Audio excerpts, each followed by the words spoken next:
I never expected that at 64 I would have to fight for my life against my own son.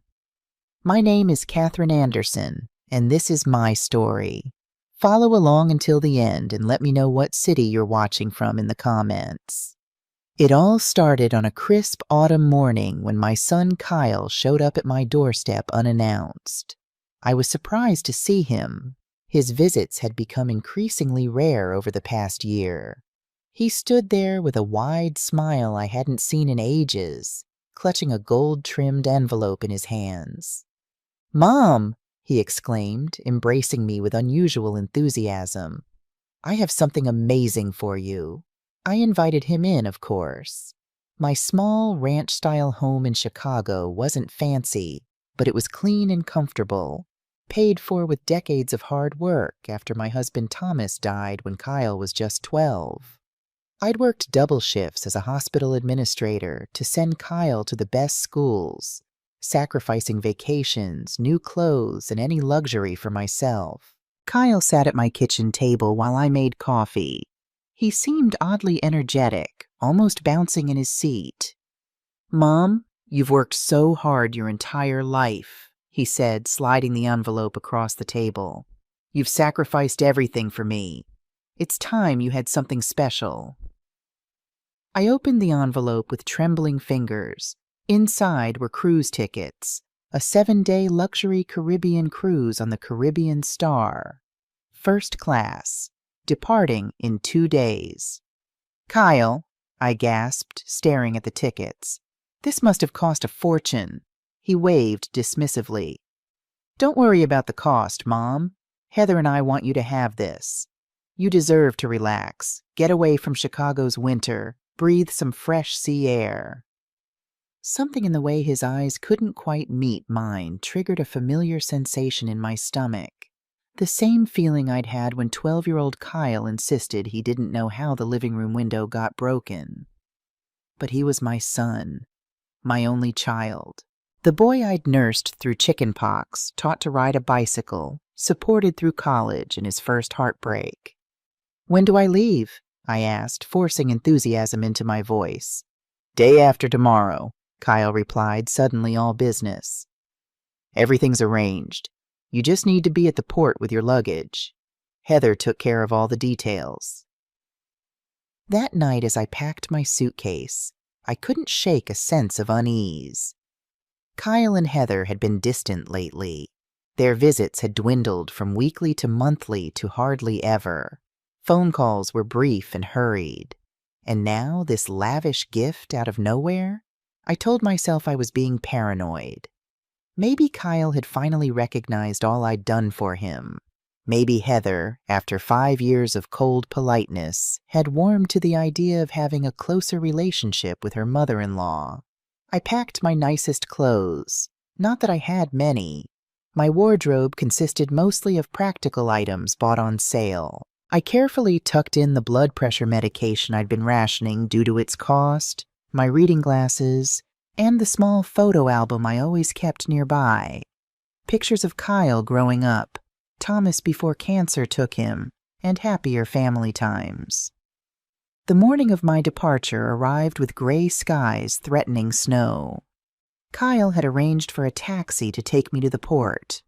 I finished packing, double-checked everything, and was heading out the door when I realized I'd forgotten my blood pressure pills in the bathroom medicine cabinet.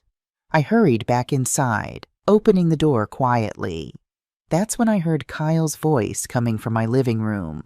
He was speaking on his phone, his tone completely different from the loving one he'd used with me 2 days ago. "Yes, Heather, she's already on her way to the port," he was saying. "No, she doesn't suspect a thing. The plan is going perfectly." I froze in the hallway, my hand gripping the doorframe.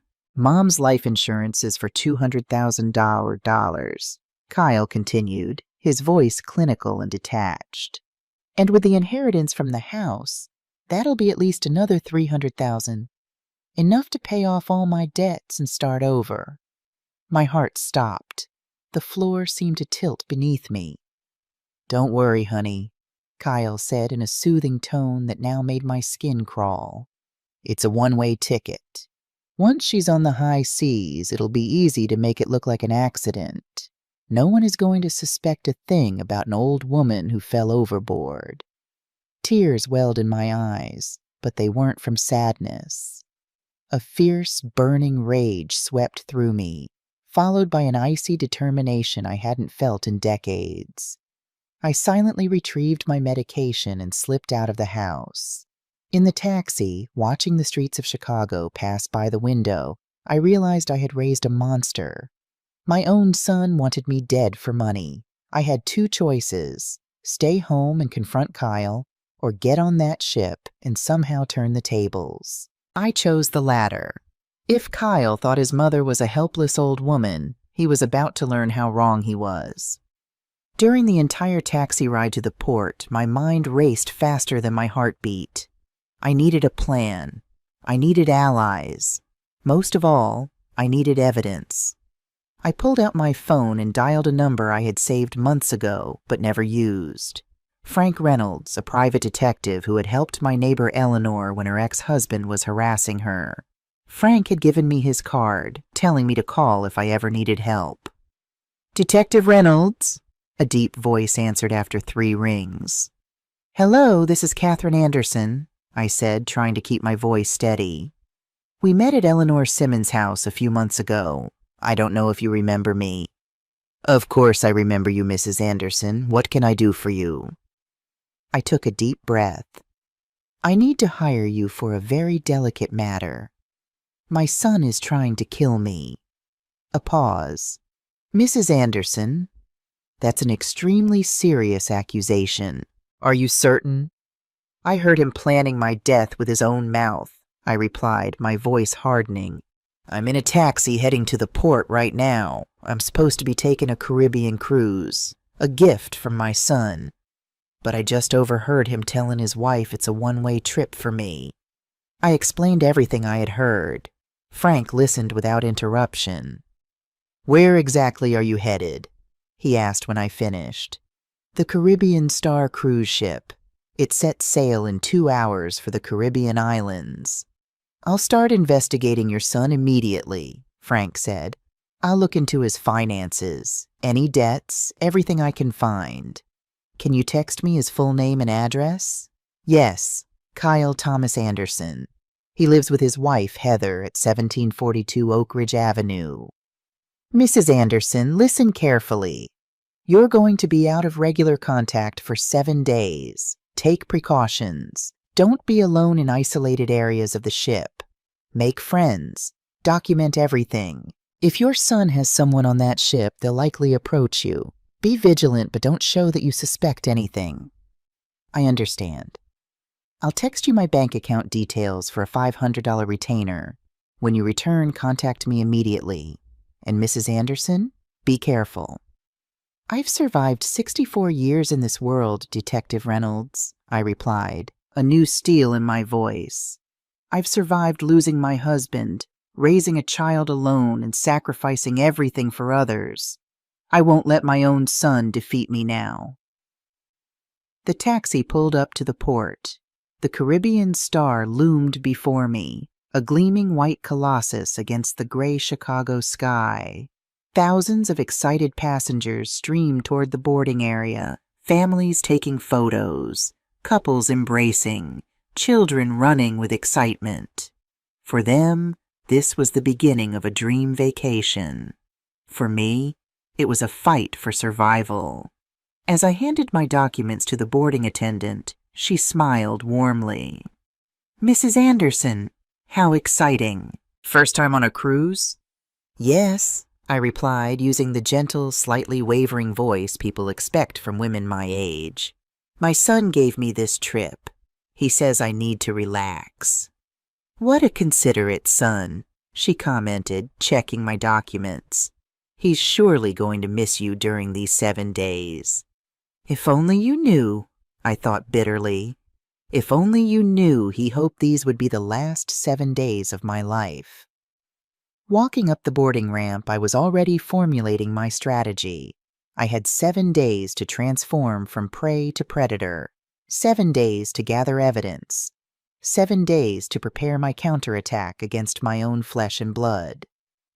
My cabin was on the 8th deck with an ocean view, elegant, spacious, with a plush queen bed and a private balcony.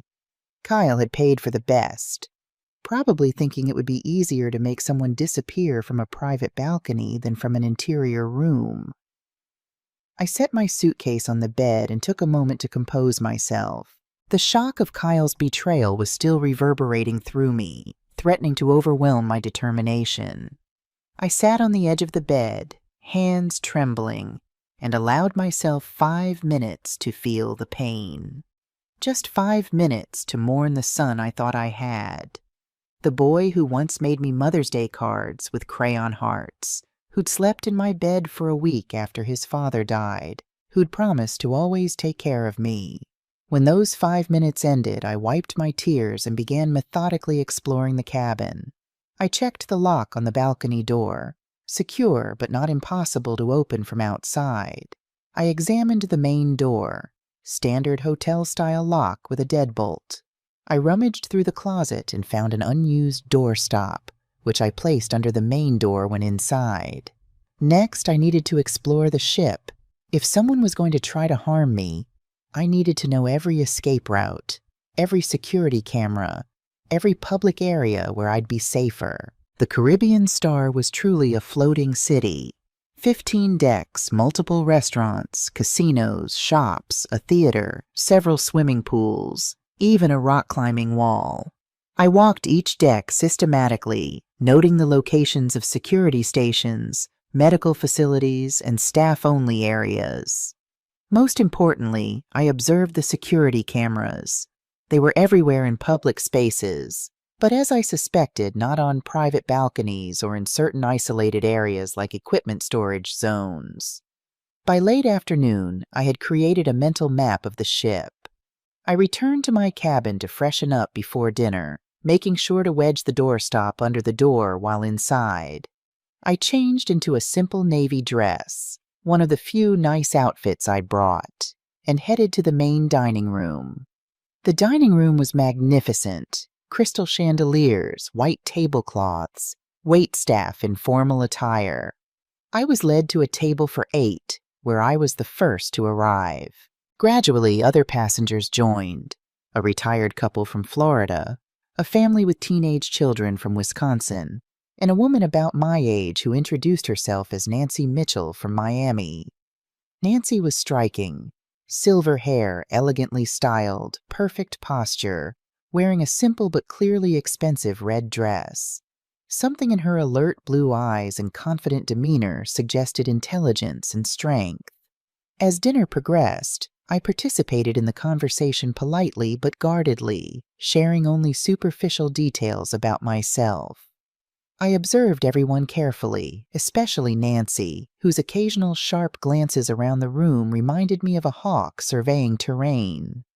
"So, Catherine," Nancy asked during dessert, "are you traveling alone?" "Yes," I replied. "My son gave me this cruise as a gift. He said I needed to relax." "How thoughtful," Nancy commented, studying my face. "My children insisted I take this trip too, said it was time I enjoyed life a little. I resisted at first, but finally gave in." "Same here," I said, feeling an instant connection with this woman. It's hard to accept gifts when you've spent your whole life being the giver. As we were finishing our coffee, I noticed a man sitting alone at the bar, watching our table. He was about 40, wearing a green button-down shirt and khaki pants, overdressed for the poolside bar area. When our eyes met briefly, he quickly looked away, but something in his gaze left me cold. "I think I'll turn in early," I announced to the table. "It's been a long day." Nancy stood as well. "I'll walk with you if you don't mind. My cabin's on deck 12. As we walked toward the elevators, I casually mentioned, "Did you notice the man at the bar in the green shirt? He seemed to be watching our table." Nancy nodded slightly. "I noticed. Professional habit. I was an insurance investigator for 25 years before retiring. I tend to notice when people pay too much attention." The elevator arrived, and we stepped inside. Once the doors closed, Nancy turned to me. "Catherine, forgive me for being forward, but you seem tense. Most people on their first day of a cruise are excited or overwhelmed, but you seem vigilant." I studied her face, weighing how much I could trust this stranger. Something about Nancy's direct gaze and no-nonsense demeanor made me want to confide in her, but Detective Reynolds' warning about being careful echoed in my mind. "It's just that this is my first cruise," I said carefully. "Everything is so new, so different. I guess I'm a little nervous." Nancy nodded, but her eyes told me she didn't completely believe me. "Look," she said as the elevator reached my floor, "I've been around long enough to recognize when someone's in trouble. If you need to talk, my cabin is 1247 on deck 12. I thanked her and got off on my floor, feeling her eyes on my back as the elevator doors closed. I walked to my cabin, constantly checking behind me. The corridor was empty, but the sensation of being watched persisted. Inside my cabin, I wedged the doorstop under the door and double-checked the balcony lock before calling Detective Reynolds. "Any updates?" I asked when he answered. "I've been digging into your son's finances," Frank replied. "It doesn't look good, Mrs. Anderson. Kyle has significant gambling debts, close to $350,000 from what I can tell so far. He owes money to some dangerous people." My stomach tightened. "That explains the life insurance policy he mentioned." "There's more," Frank continued. "I found evidence he's been taking out loans using your house as collateral, forging your signature on the documents. He's been doing this for at least 8 months. The betrayal cut deeper. Not only was Kyle planning my death, but he'd been stealing from me for months." "What about Heather, his wife?" "Still looking into her, but preliminary findings show multiple maxed-out credit cards and a shopping addiction. Between the two of them, they're drowning in debt." I sank onto the bed, processing this information. "I need more evidence, Frank. Something concrete that proves what they're planning." "Keep recording any calls from Kyle," Frank advised. "Try to get him to say something incriminating, and be extremely careful. If he has someone on that ship—" "I think he might," I interrupted. "There was a man watching me at dinner. Something about him felt wrong." "Description?" "About 40, dark hair, green shirt, athletic build. He was alone and seemed to be monitoring me. I'll see if I can identify any connection to Kyle. In the meantime, stick to public areas. Make allies if you can, but be selective about who you trust." After hanging up, I sat by the window watching the dark ocean slip past. Somewhere back in Chicago, my son was waiting for news of my accident. The thought should have devastated me, but instead, it crystallized my resolve.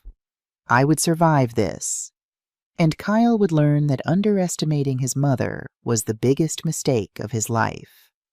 I slept fitfully that night, waking at every creak and sound of the ship. By morning, I was exhausted but alert, my senses heightened by the knowledge that someone on board might be watching me, waiting for an opportunity. I decided to have breakfast in my cabin, ordering room service rather than venturing to the crowded buffet. While I ate, I reviewed what I knew. Kyle wanted me dead for my life insurance and house.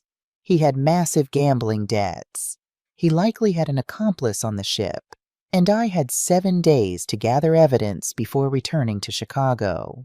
After breakfast, I ventured out, heading to the ship's library where I knew there would be computers with internet access. The connection was limited and expensive, but I could send quick messages. I sat at one of the terminals and composed a brief email to Detective Reynolds. "Investigating further today. Focus on Kyle's gambling contacts, possible connection to the man on ship. Will be careful." As I was finishing, I noticed Nancy from dinner entering the library. She spotted me and approached, looking fresh and poised in white slacks and a blue blouse. "Good morning, Catherine," she said, taking the seat beside me. "I hope you slept well." As well as can be expected on a moving ship, I replied. Nancy leaned closer, lowering her voice. Catherine, may I be direct? I spent 25 years investigating insurance fraud, and I recognize someone in potential danger when I see them. You're not just nervous about your first cruise, are you? I studied her face, considering my options. Frank had warned me to be careful about whom I trusted, but I needed allies, and Nancy's background as an insurance investigator could be invaluable. Can we talk somewhere more private? I asked. We found a quiet corner in one of the ship's lounges, well within view of security cameras, but away from other passengers. I decided to test Nancy by revealing just a portion of the truth. Nancy, I overheard something disturbing before boarding this cruise, I began. My son Kyle gave me this trip as a gift, but when I went back home to get medication, I'd forgotten. I heard him on the phone with his wife.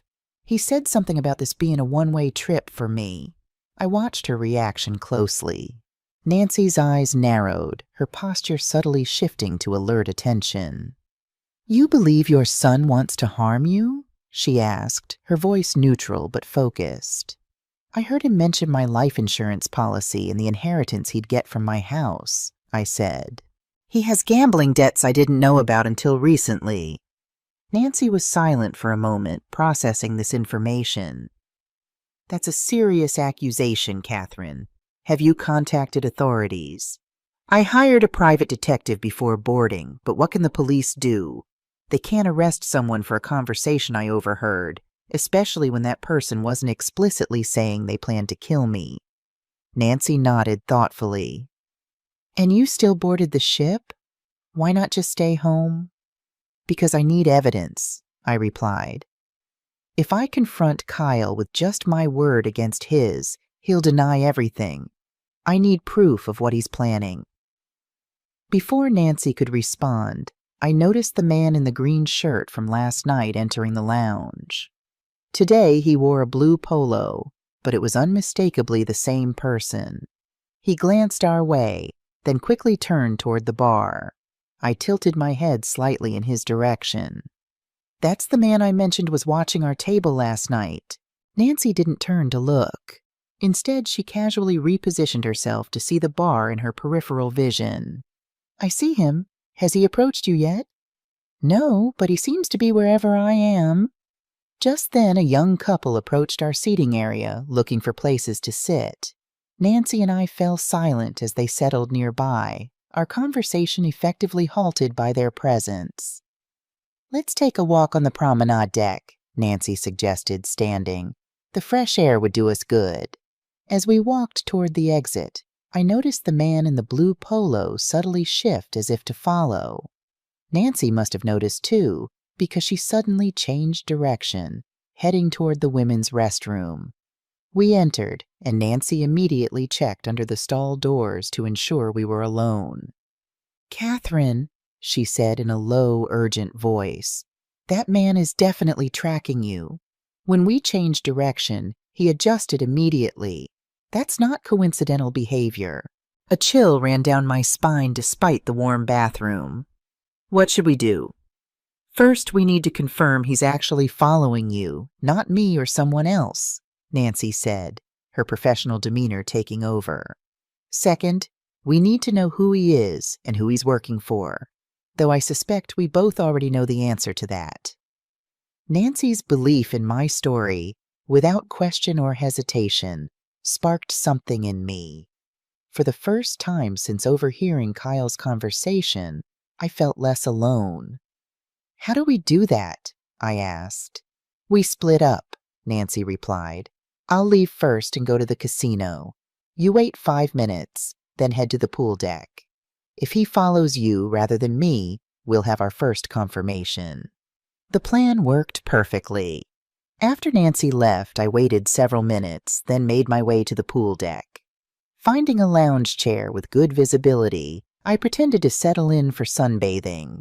Within 10 minutes, the man in the blue polo appeared, selecting a chair with a clear view of me but far enough away to not seem obvious. I texted Nancy, "Pool deck." He followed me. She replied almost immediately, "On my way. Don't acknowledge me when I arrive." 20 minutes later, Nancy appeared in a wide-brimmed sun hat and sunglasses, taking a chair on the opposite side of the pool. She appeared to be reading a novel, but I knew she was observing our mysterious follower. After about an hour of this surveillance dance, I gathered my things and headed toward the buffet for lunch. As expected, the man in the blue polo waited a few minutes, then followed. I selected a table with a clear view of the entrance and was halfway through my meal when Nancy slid into the seat across from me. "Our friend is at the bar again," she said quietly. "I took a photo of him with my phone and sent it to a former colleague who can run facial recognition. If he has any kind of record, we'll know soon." "Thank you," I said, genuinely moved by her help. "Why are you doing this for me? We just met." Nancy's expression softened slightly. "Let's just say I've seen what desperate people can do for money. I've investigated too many cases where family members tried to eliminate their burdens for inheritance or insurance payouts." She paused. "Besides, my husband died because his business partner wanted the insurance money. I know what it's like to be targeted by someone you trusted." That revelation created an instant bond between us. Nancy wasn't just helping out of professional curiosity. She understood what I was facing on a deeply personal level. "What do we do next?" I asked. "We gather evidence," Nancy replied, her eyes hardening with determination. "And we set a trap." As we finished lunch, a ship announcement reminded passengers of the captain's gala scheduled for the following evening.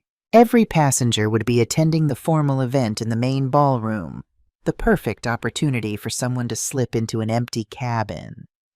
"That man will make his move during the gala," Nancy predicted. "We should be ready." As we were leaving the buffet, my phone rang. It was Kyle. Nancy's eyes widened and she whispered, "Answer it, but act normal. I'll record the conversation." I took a deep breath and answered. "Hello, son." "Hi, Mom." Kyle's voice was cheerful, concerned, the perfect loving son. If I hadn't heard his earlier conversation, I would have believed the act completely. "How's the cruise? Are you having fun?" "It's beautiful, Kyle," I replied, injecting warmth into my voice. "The ship is incredible. Thank you for this generous gift." "You're welcome, Mom. You deserve it after everything you've done for me. Have you met any interesting people? Made any friends?" Nancy raised an eyebrow at this question. Why would Kyle care if I was making friends? "Yes, I met a very nice lady, Nancy. We've been having meals together." There was the briefest pause before Kyle responded. "That's great, Mom. It's good that you're not alone, but be careful too, okay? Sometimes on these cruises there are people who take advantage of older passengers." Nancy's eyes narrowed and she scribbled on a napkin. "He's warning you against allies." "Don't worry, son," I said, "I'm being very cautious. But tell me, how are things at home? How's Heather?" "Everything's fine, Mom. Heather sends her love. She hopes you're enjoying yourself." I decided to probe a little. "Kyle, can I ask you something? Why did you decide to give me this trip now? It was so unexpected." Another pause. "Well, Heather and I have been talking about you lately.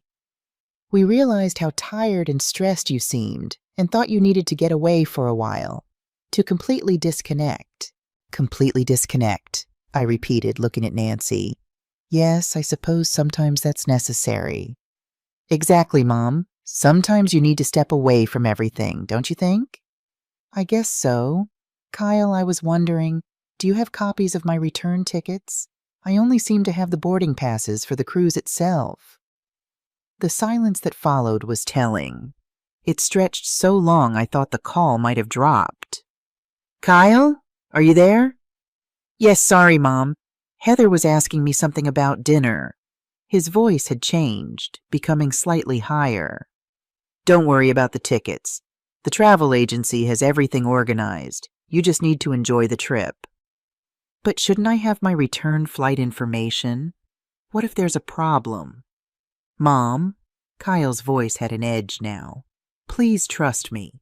Everything is perfectly arranged. You have nothing to worry about. That's the whole point of the trip, for you to relax. All right, son. I trust you. Good, I love you, Mom. You. Enjoy the cruise. I love you too, Kyle.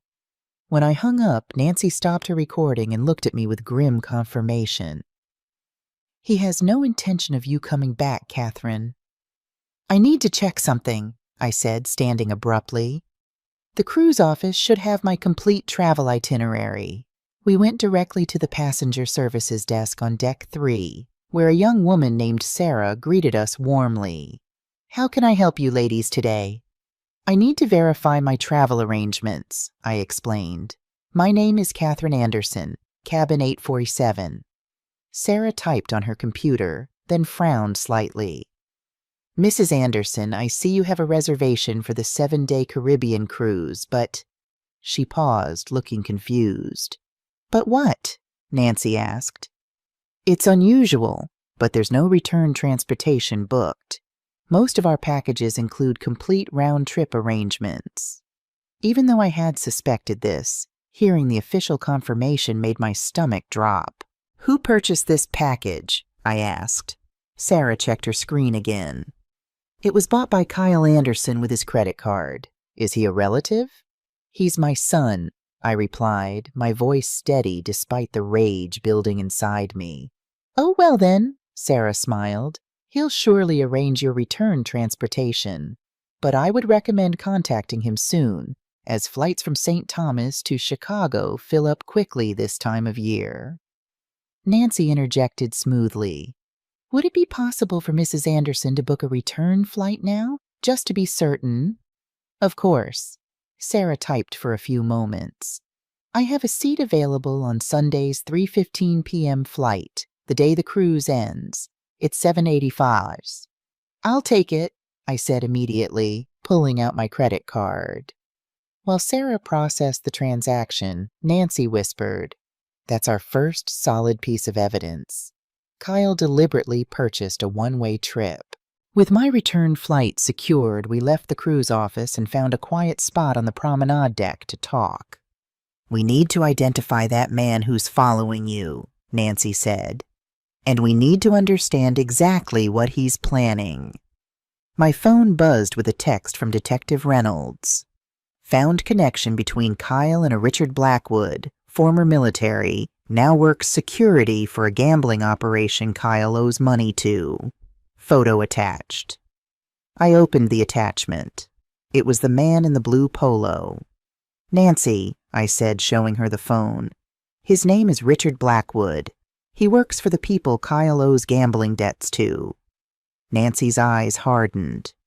This just got more dangerous, Catherine. These aren't amateurs. They're professionals who know how to make accidents look convincing. As if on cue, my phone buzzed with a text from Kyle. Hope you're enjoying your day, Mom. Make sure to check out the upper decks. The views are amazing. Nancy read the message over my shoulder. He's steering you toward the railings. I replied to Kyle. Thanks for the suggestion, but I've been enjoying the indoor activities more. The heights make me nervous. Kyle's response came immediately. Don't be afraid, Mom. The railings are completely safe as long as you're careful. You should really experience the open deck at least once. Nancy's expression was grim.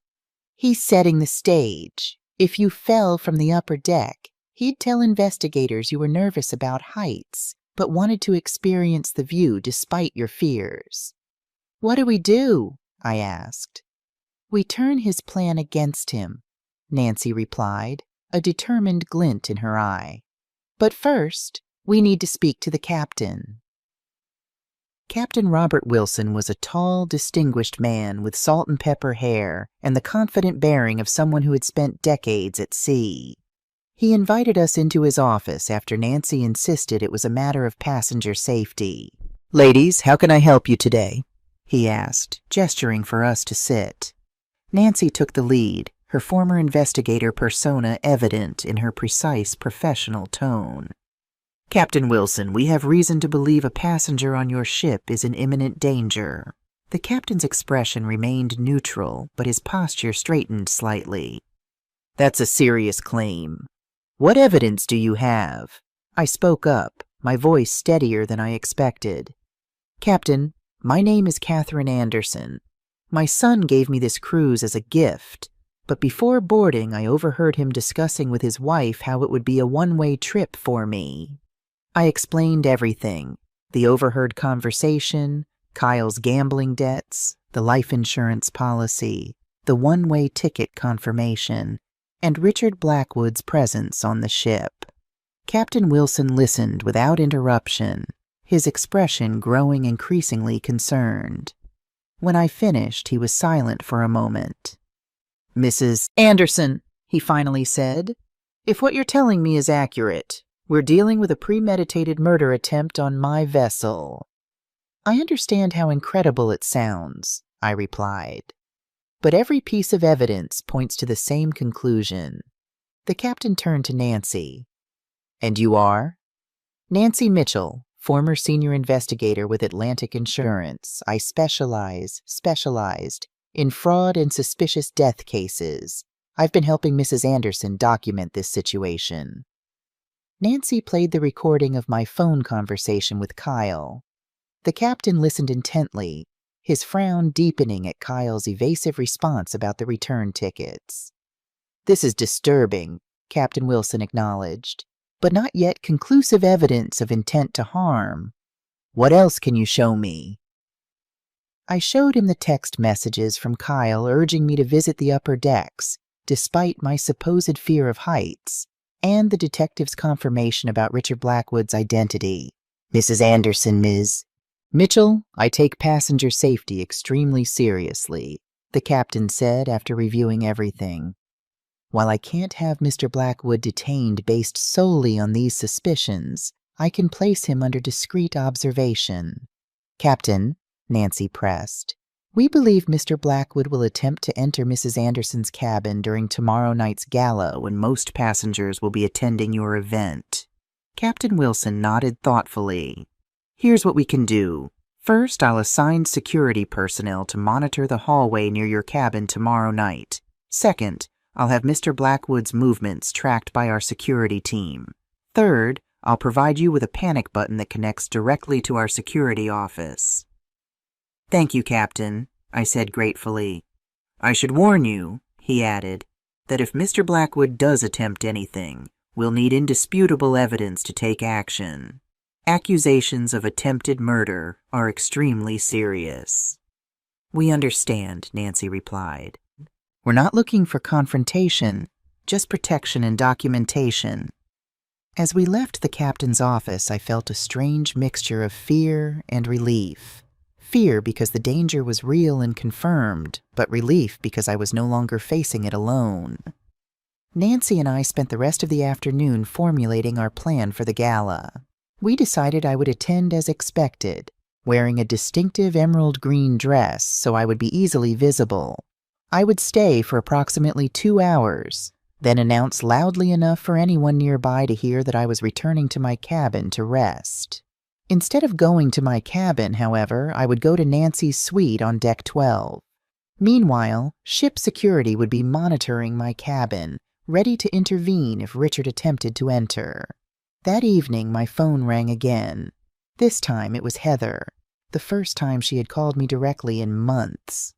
Nancy quickly set up to record the call as I answered. "Hello, Heather. What a nice surprise." "Rose, how are you?" Heather's voice was artificially cheerful. "How's the cruise going?" "It's lovely, thank you. The ship is beautiful." "That's wonderful. Kyle told me you spoke yesterday and that you're having a great time. We're so relieved to hear that." I decided to test her, just as I had with Kyle. "Actually, Heather, I have a question. Yesterday I went to the cruise office and they told me I don't have a return ticket. Do you know anything about that?" The pause that followed spoke volumes. "Oh, how strange," Heather finally replied, her voice higher than normal. Kyle handled all the details. There must be some system error. But don't worry, we'll take care of it. Actually, I already purchased my own return ticket just to be safe. Another telling pause. You bought your own ticket? You didn't need to do that, Catherine. We were going to handle it. I was worried about getting stranded in the Caribbean with no way home, I said innocently. Of course, I understand completely, Heather replied quickly. Well, enjoy the rest of your cruise. We'll see you when you get back. Heather, before you hang up, can I ask why you and Kyle decided to give me this trip? He mentioned you had been discussing me, but didn't explain what motivated such a generous gift. Well, it's just that, Heather stammered slightly. Lately we've noticed how tired you seem, Catherine, how stressed, and we thought you needed a long break. A long break? Yes. Get away from it all for a while. Sometimes you need to completely disconnect from daily life. The exact same words Kyle had used, as if they had rehearsed the answer. I see. Well, thank you for your concern. You're welcome, Catherine. Take care of yourself and enjoy every moment. When I hung up, Nancy stopped the recording and looked at me grimly. They're definitely in this together. The way she reacted when you said you'd purchased your return ticket, it's as if you threw a wrench in their plans. It's still hard to believe, I said, sitting heavily on Nancy's sofa. My own son and his wife planning my death so methodically. Nancy placed a comforting hand on my shoulder. Catherine, in my 25 years as an investigator, I saw many cases like this. People can rationalize the most horrible actions when money is involved. They convince themselves they're not really doing anything wrong, that the victim is old, has lived their life, or would want to help them. I nodded, fighting back tears. Tomorrow's the gala. If Richard is going to make his move, it will be then. And we'll be ready for him, Nancy assured me. Get some rest. Tomorrow could be the most important day of your life. As I returned to my cabin that night, walking the brightly lit corridors with a security officer discreetly trailing behind me, Captain Wilson's arrangement, I thought about how my life had changed in just 3 days. I had gone from a supposedly beloved mother to a target, from a trusting parent to a woman fighting for survival. But I had also found unexpected strength within myself, a fierce determination I had forgotten I possessed. And in Nancy, I had found an ally whose expertise might just save my life. I secured my cabin door with the doorstop and double-checked the balcony lock. Tomorrow would bring the confrontation I was dreading, but also the evidence I needed. If Richard Blackwood attempted to harm me during the captain's gala, he would be caught red-handed, and Kyle would learn that his mother wasn't the easy target he thought she was. As I lay in bed watching the moonlight dance on the ocean waves outside my window, I allowed myself to feel the full weight of betrayal, not just from Kyle, but from Heather, too. The pain was almost physical, a crushing pressure in my chest. But beneath the pain burned a steady flame of resolve. I would survive this. I would expose their plot, and I would ensure they faced consequences for what they had tried to do to me. Tomorrow would be the beginning of the end, not for me, but for Kyle's murderous plan. Morning dawned with a brilliant Caribbean sunrise streaming through my cabin window. I had slept surprisingly well, perhaps because for the first time since discovering Kyle's betrayal, I had a plan and allies. After a quick breakfast delivered to my room, I headed to Nancy's suite to finalize our strategy for the evening's gala. Nancy answered her door looking as put together as ever in tailored linen pants and a silk blouse. Her cabin was twice the size of mine with a separate living area and a spacious balcony. "Good morning, Catherine," she greeted me. "Come in. I've already had coffee with Captain Wilson. The security preparations are in place." As I settled on her sofa, Nancy handed me a steaming cup of coffee. You look well rested. That's good. You'll need your wits about you tonight. I feel stronger today, I admitted. Having you and the captain believe me, having a plan, it makes all the difference. Nancy nodded, understanding in her eyes. When my husband was killed, no one believed me at first when I said his business partner was responsible. I spent 6 months gathering evidence before the police took me seriously. Her expression hardened. By then, his partner had spent half the insurance money. I'm sorry, I said, genuinely moved by her story. Did they ever charge him? Yes. He's serving 20 years for first-degree murder. Nancy straightened her shoulders, dismissing the painful memories. But we're not going to let things get that far with your case. My phone buzzed with a text from Detective Reynolds. More on Kyle's finances. He's $350K in debt to a gambling operation run by the Marino family. Very dangerous people. Also found he's taken out 3 loans against your house in the past 8 months, totaling $175K, all with forged signatures. I showed Nancy the message, my hand trembling slightly. This confirms our suspicions, she said grimly. Kyle didn't just decide to eliminate you on a whim. This has been planned for months. Forging loan documents, setting up the cruise, hiring Blackwood. I felt physically ill thinking about how methodically my son had plotted my death. How could he do this? I gave him everything. People like Kyle don't see it that way, Nancy replied, her voice softer. They feel entitled to what they have, and when they're in trouble, they look for the easiest solution, not the right one. My phone rang. It was Kyle again. Nancy immediately set up to record the conversation. Remember, she whispered, act normal, but try to get him to say something revealing. I took a deep breath and answered, Good morning, Kyle. Mom, how's day 4 of paradise? His voice was cheerful, relaxed, as if he weren't waiting for news of my demise. It's beautiful, I replied, injecting warmth into my voice. I'm actually getting ready for the captain's gala tonight. Oh, that sounds fancy. Are you going to dress up? Yes, I brought that emerald green dress you always liked. I paused. The one I wore to your college graduation. A slight hesitation. That's perfect, Mom. You'll look great. What time is the gala? Nancy raised an eyebrow at this question. Why would Kyle need to know the timing? It starts at 8 and goes until midnight, I believe. Everyone on the ship will be there. It's quite the event. That's nice, Mom. After the party, make sure you go straight back to your cabin to rest. Don't wander the decks at night. They can be slippery. Nancy's eyes widened. Kyle had just given me explicit instructions about where to be after the gala. I will, Kyle. Don't worry.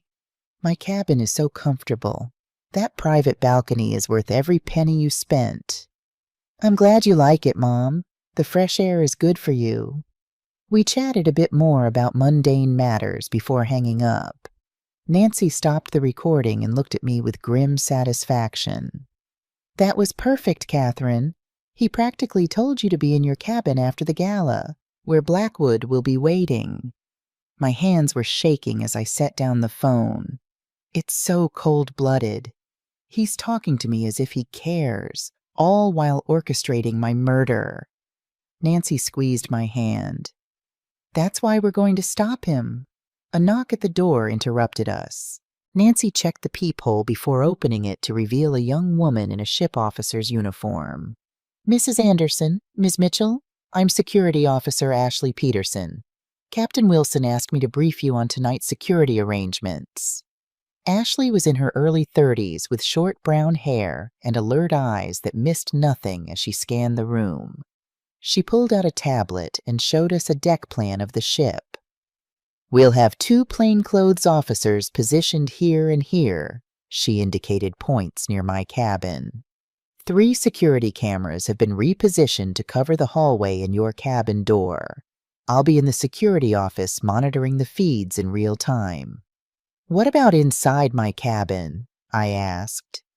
If Blackwood gets in before we can stop him, we can't legally place cameras inside passenger cabins, Ashley explained. But we've installed a silent alarm on your balcony door and main entrance. The moment either is opened after 8 p.m., we'll know. Nancy frowned.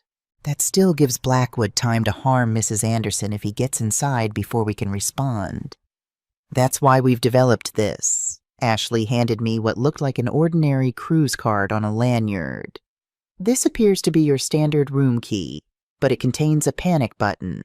Press it 3 times in succession, and security will immediately respond to your location. I examined the card. It looked identical to my regular room key. One more thing, Ashley added. We've been monitoring Mr. Blackwood since your meeting with the captain. He's made 3 phone calls to a Chicago number in the past 24 hours. Can you trace who he's calling? Nancy asked. We don't have that authority on board, Ashley replied. But we've recorded the number. It's registered to a Kyle Anderson. The confirmation sent a chill through me, even though I'd expected it. Now there was no doubt. Richard Blackwood was working directly with my son. Officer Peterson, I said, thank you for everything you're doing. Ashley nodded seriously. Mrs. Anderson, in my 5 years working ship security, I've never encountered a situation quite like this. But I promise you, we won't let anything happen to you. After Ashley left, Nancy and I refined our plan further. We decided that I should appear as vulnerable as possible at the gala, having a few very visible glasses of champagne, though I would only be pretending to drink, mentioning loudly to nearby passengers that I was tired and returning to my cabin, and walking with a slight unsteadiness when I left. We want Blackwood to think you're an easy target, Nancy explained. The more confident he feels, the more likely he is to make a mistake. The rest of the afternoon passed in tense anticipation.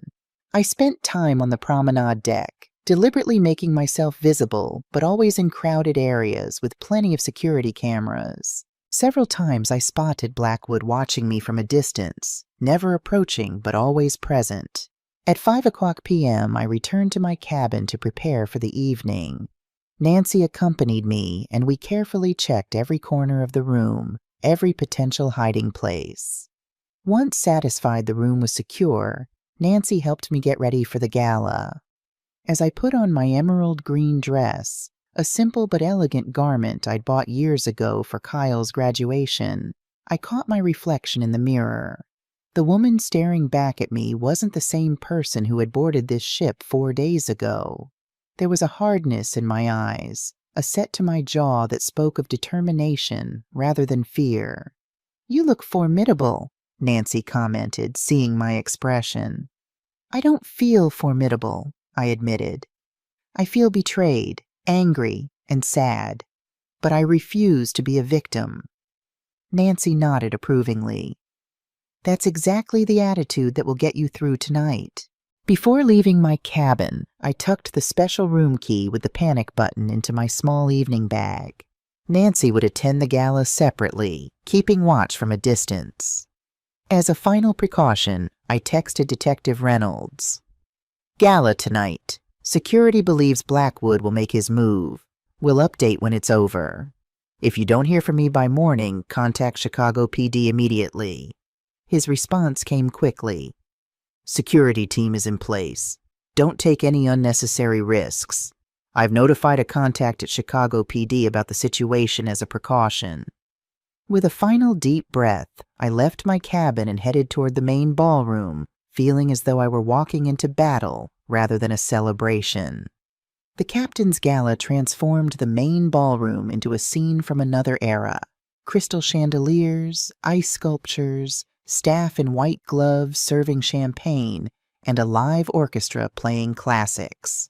Passengers had embraced the formal dress code, with men in tuxedos and women in evening gowns creating a sea of elegance. I accepted a glass of champagne from a passing waiter, pretending to sip while scanning the crowd. Captain Wilson stood near the entrance greeting guests, looking distinguished in his formal uniform. He gave me an almost imperceptible nod as I passed. For the next hour, I played my role, chatting with other passengers, occasionally pretending to take a sip of champagne, and making sure to be visible from all angles of the room. Nancy was positioned near one of the buffet tables, elegant in a black evening gown, keeping watch while appearing to enjoy the party. At 9:30 p.m., I spotted Richard Blackwood entering the ballroom. He wore a well-fitted tuxedo and carried himself with military precision. His eyes swept the room methodically until they landed on me. When our gazes met briefly, I quickly looked away, pretending to be flustered. Nancy had moved closer to me and murmured as she passed, "He's here. Start phase 2. I began the next part of our plan, appearing increasingly tired and slightly tipsy. I deliberately spoke a bit louder than necessary to a couple seated near me. "I think I might call it an early night," I announced, checking my watch. "These old bones need their rest, and my cabin balcony is the perfect place to unwind with this beautiful ocean air." The couple smiled politely, unaware of the drama unfolding around them. I stood, making a small show of steadying myself against the table. "Are you all right, dear?" the woman asked. "Oh, yes," I laughed lightly. "Just not used to champagne anymore. My cabin's on deck 8. I think I'll head back and get some sleep." From the corner of my eye, I saw Blackwood shift, listening to my conversation while pretending to check his phone. I made my way to the exit, deliberately taking a meandering path.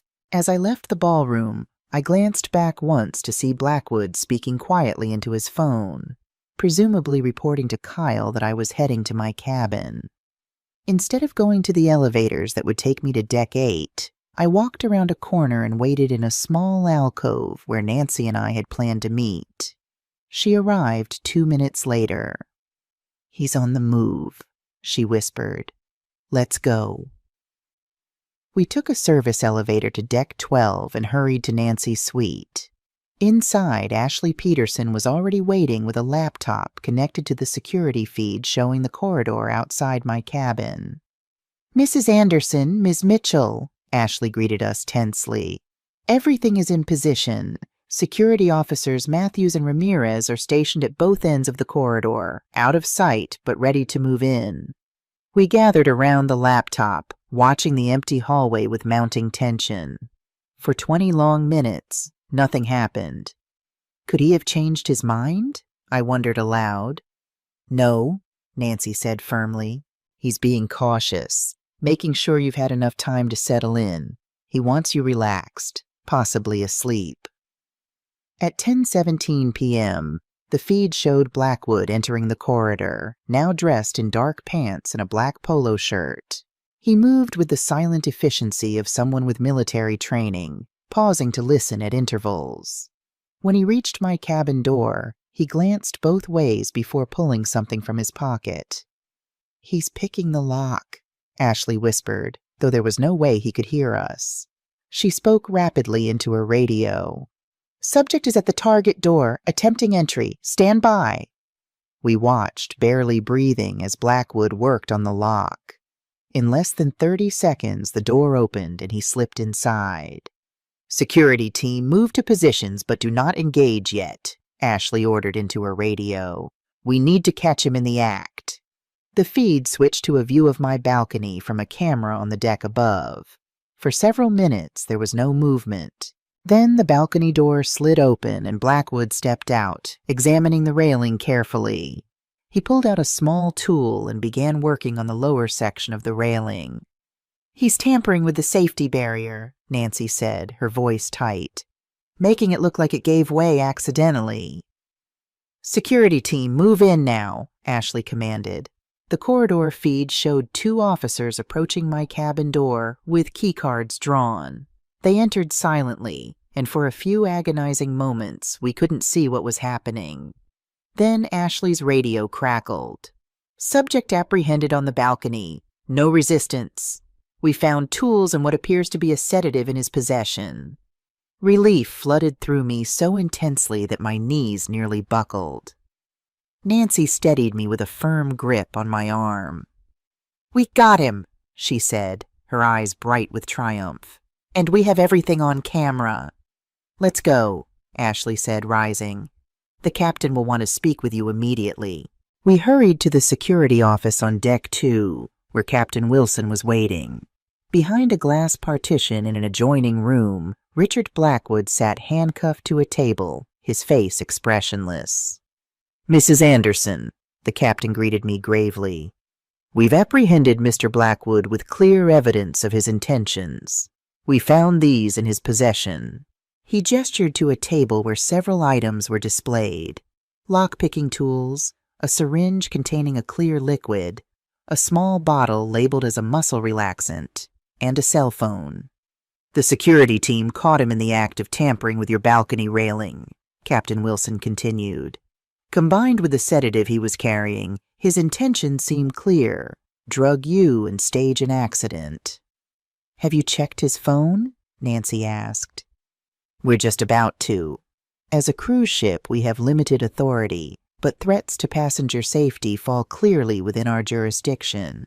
A security officer connected Blackwood's phone to a computer and began scrolling through messages. My breath caught as a conversation with Kyle appeared on screen. "Wait until after the gala.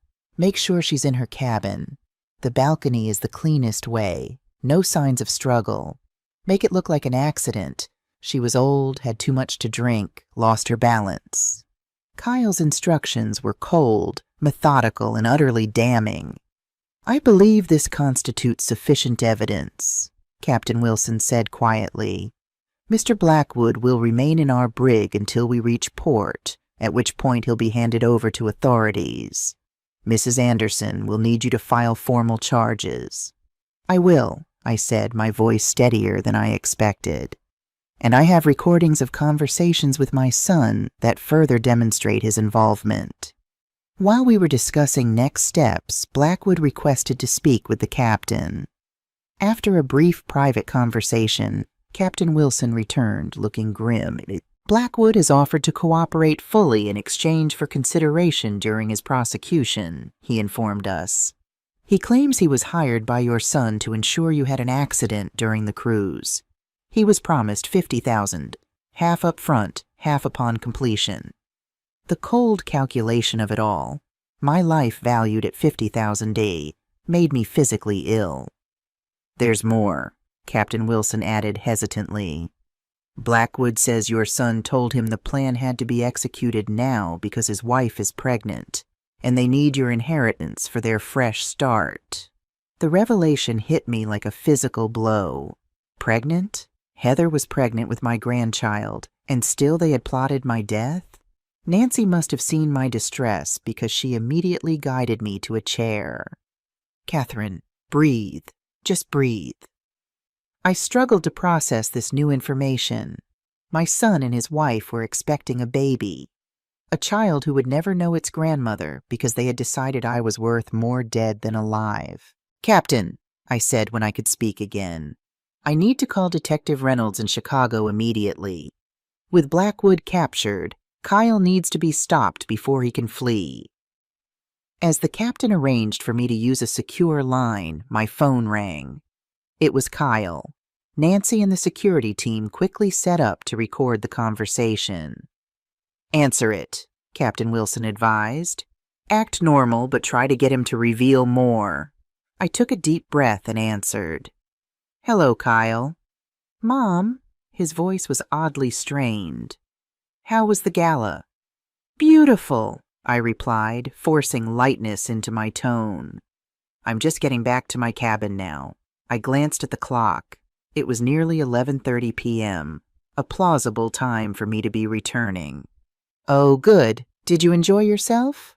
"Very much. The champagne was excellent. I may have had a glass too many." I forced a small laugh. "Well, get some sleep, Mom. I'm sure you're tired." "I will.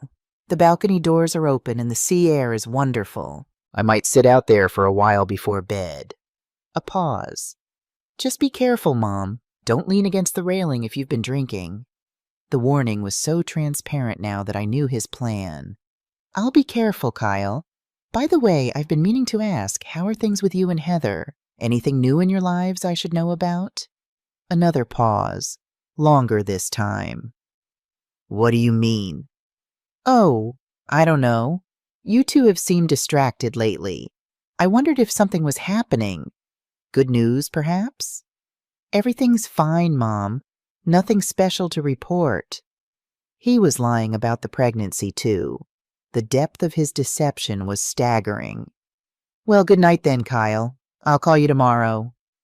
Good night, Mom. Sleep well. When I hung up, everyone in the security office was staring at me with a mixture of admiration and sympathy. Mrs. Anderson, Captain Wilson said, that was remarkably composed given the circumstances.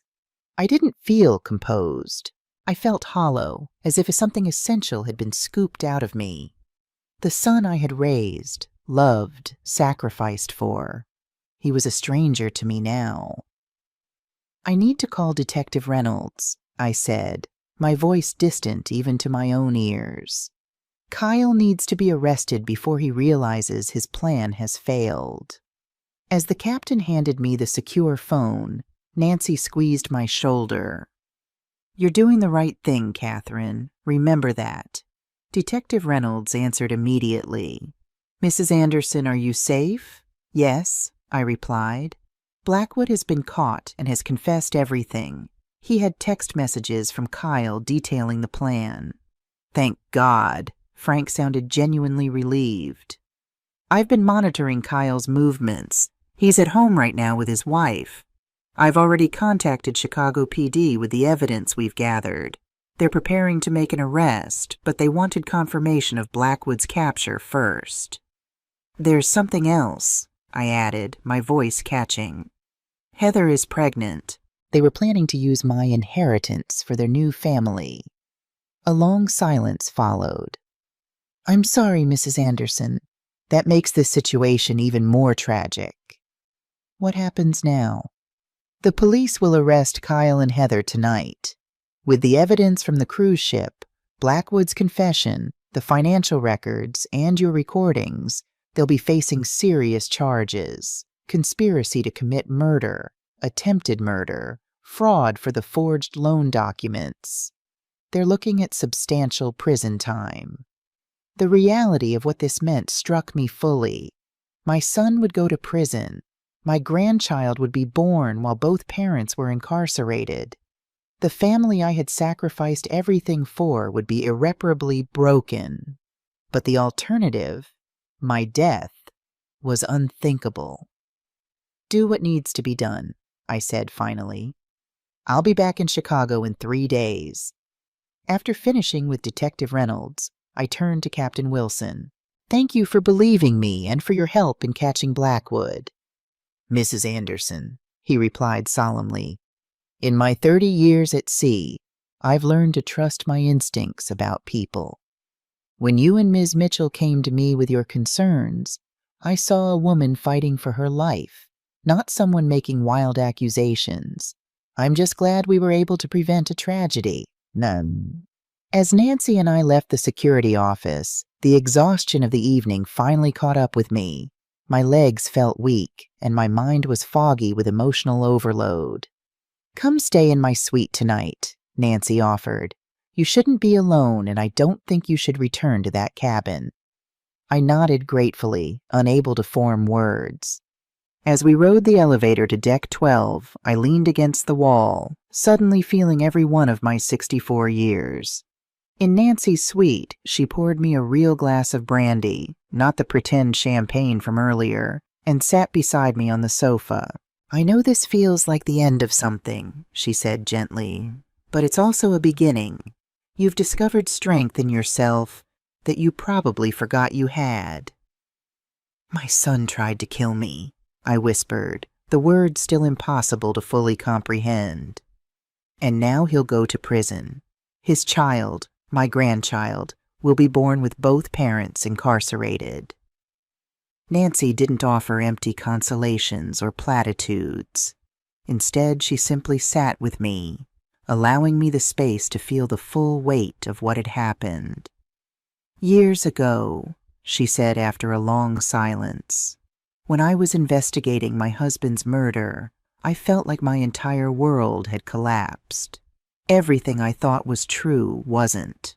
Everyone I thought I could trust was suspect. But you know what I discovered? I looked at her questioningly. I discovered that when everything falls apart, you find out what you're truly made of. And Catherine, from what I've seen these past few days, you're made of steel. I didn't feel like steel. I felt brittle, like ancient glass that might shatter at the slightest touch. But somewhere beneath the pain and betrayal, I recognized the truth in Nancy's words. I had faced the worst possible betrayal and had fought back. I had refused to be a victim. "Get some sleep," Nancy advised, showing me to her bedroom while she took the sofa. "Tomorrow will bring new challenges, but you've already overcome the hardest part." As I lay in bed that night, I thought about Kyle as a little boy, his gap-toothed smile when he lost his first tooth, his proud face when he learned to ride a bicycle, his tears when his father died. Where had that child gone? At what point had he transformed from the son I loved into a man capable of matricide? I didn't have answers. Perhaps I never would. But as sleep finally claimed me, one certainty remained. I had survived. And tomorrow, I would begin figuring out what my life would look like, now that everything had changed. I woke to sunlight streaming through the windows of Nancy's suite and the gentle rocking of the ship.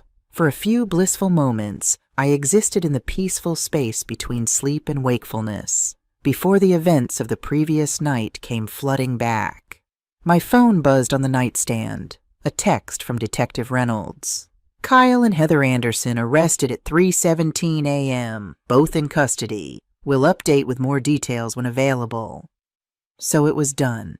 My son and his wife were in jail for conspiring to murder me. The reality of it was still too enormous to fully comprehend. I found Nancy in the living area of the suite, already dressed and speaking quietly on her phone. When she saw me, she quickly ended her call. "Good morning, Catherine. There's coffee on the table. How did you sleep?" "Surprisingly well," I admitted, pouring myself a cup. Detective Reynolds texted, "Kyle and Heather have been arrested." Nancy nodded. "I just spoke with Captain Wilson. He says they'll be transferring Blackwood to authorities when we dock tomorrow in St. Thomas. They want you to be prepared to give a formal statement." I sipped my coffee, trying to organize my thoughts. What happens now? With Kyle and Heather, I mean. They'll be charged with conspiracy to commit murder, attempted murder, fraud for the forged documents, serious felonies. Given the evidence against them, they're looking at significant prison time. "And the baby?" I asked, the thought of my unborn grandchild weighing heavily on my mind. Nancy's expression softened. "That's more complicated. Typically, if both parents are incarcerated, the child would go to next of kin or into the foster system if no family is available." "I'm next of kin," I said quietly. "Yes, you are. But Catherine, that's a decision you don't need to make right now. Let's focus on getting through the next few days." A knock at the door interrupted us. Nancy checked the peephole before opening it to reveal Officer Ashley Peterson. "Mrs. Anderson, Miss Mitchell," she greeted us.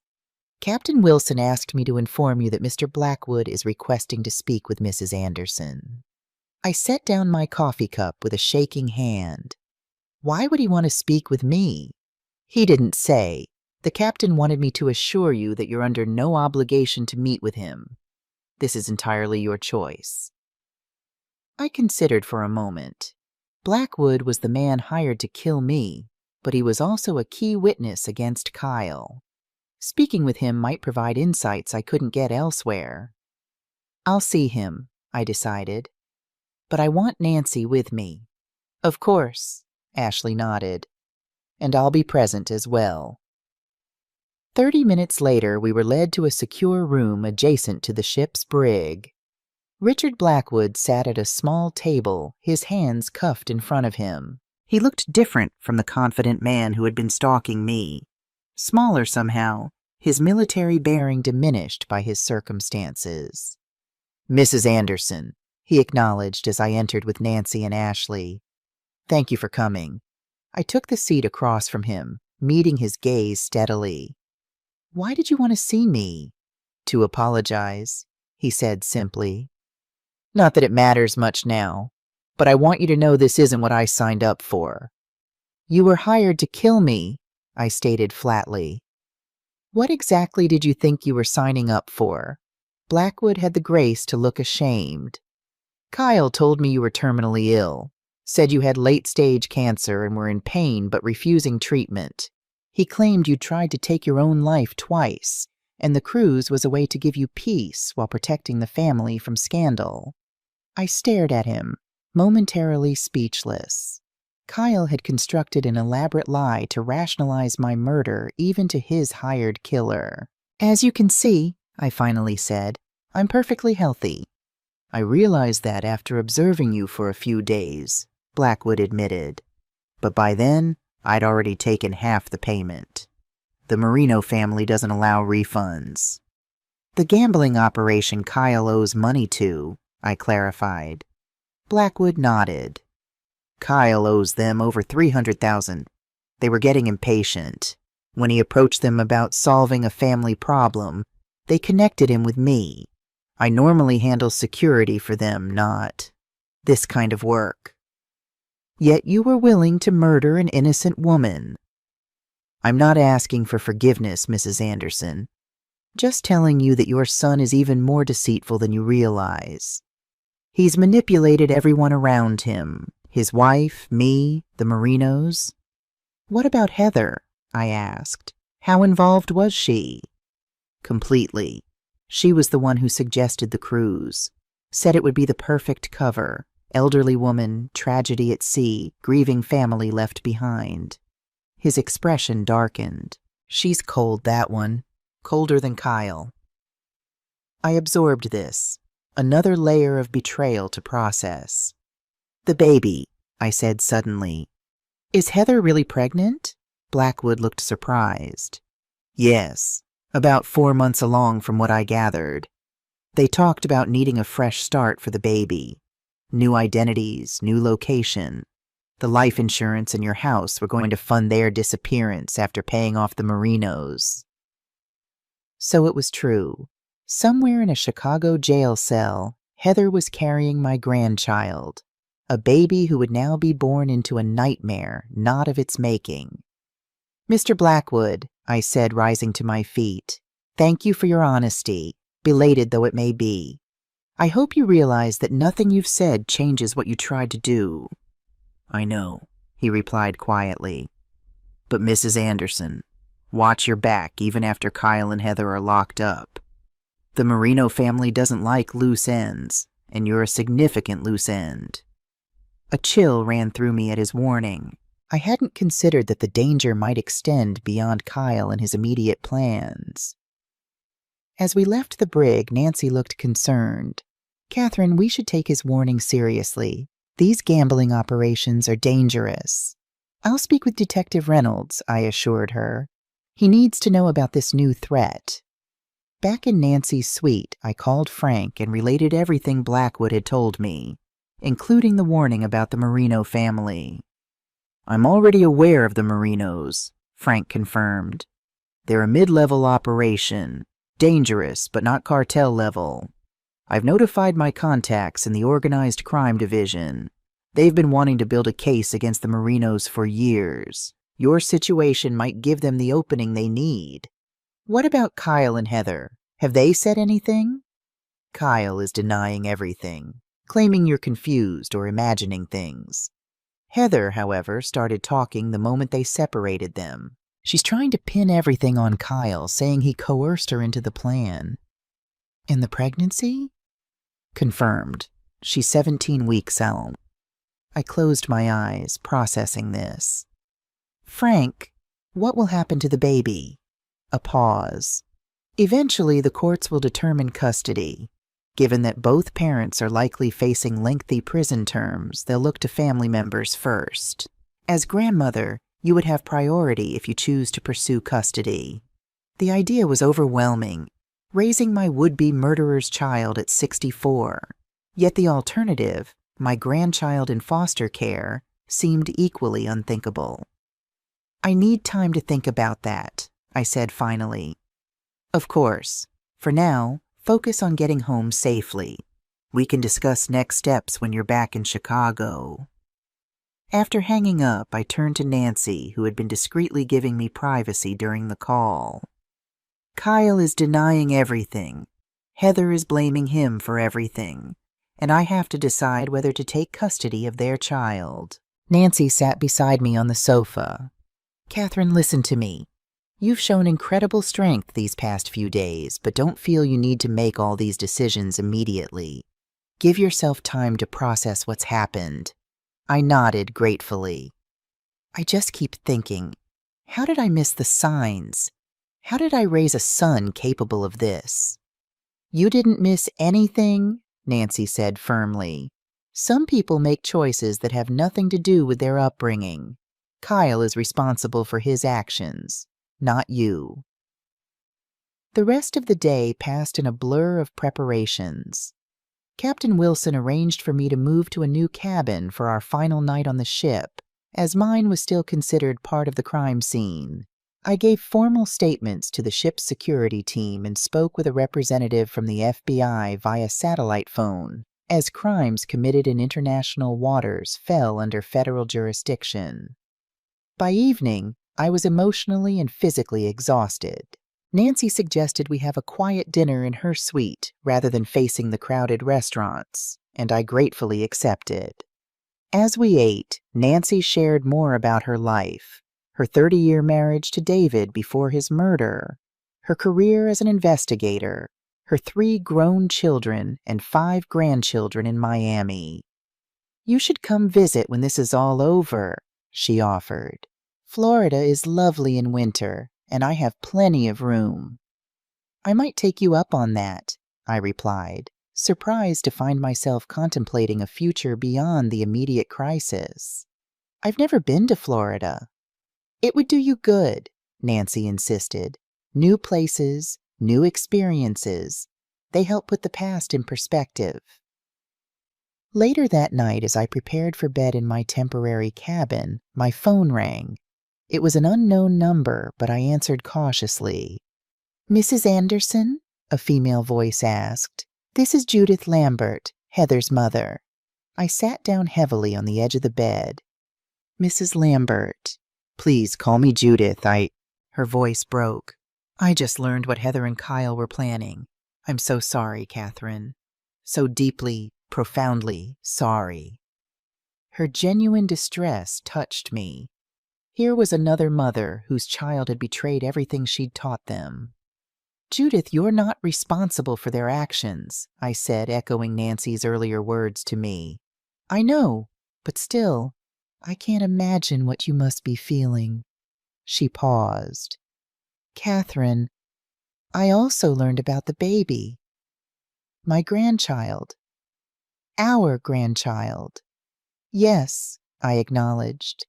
"I wanted you to know that if you don't feel you can take custody when the time comes, Robert and I would raise the child. We're in our early 60s, still healthy and active." The offer surprised me. I hadn't considered that Heather's parents might want custody. "That's very generous," I said carefully. "To be honest, I haven't made any decisions yet. This has all been overwhelming." "Of course," Judith replied quickly. "I just wanted you to know there are options. Whatever happens with Kyle and Heather, this baby deserves a chance." After we hung up, I stared out the window at the moonlit ocean, thinking about Judith's call. The baby would have 2 sets of grandparents who wanted it, regardless of its parents' crimes. That, at least, was something positive in this nightmare. Tomorrow we would dock in St. Thomas. Richard Blackwood would be transferred to federal custody, and I would board my return flight to Chicago, the flight Kyle never intended for me to take. As I drifted off to sleep, I realized something surprising. Despite the pain, betrayal, and uncertainty, I was no longer afraid. Whatever came next, I would face it with the same determination that had kept me alive on this cruise. Kyle had underestimated me once. He wouldn't get the chance to do so again.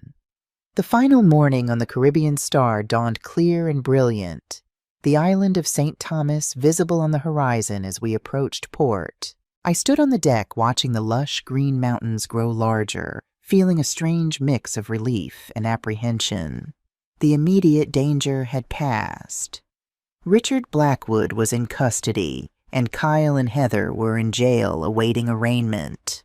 But returning to Chicago meant facing the aftermath, legal proceedings, financial complications from Kyle's forgeries, decisions about my unborn grandchild, and the shattered remnants of what I'd thought was my family. Nancy joined me at the railing, her silver hair blowing in the gentle breeze. "Beautiful morning," she commented. "How are you holding up?" "I'm trying to prepare myself for what comes next," I admitted. "Going home feels like stepping into another kind of storm." "You won't be alone," Nancy assured me. "I've decided to come to Chicago with you, at least for a few days." I turned to her in surprise. "Nancy, you don't have to do that. You've already done so much." "I know I don't have to.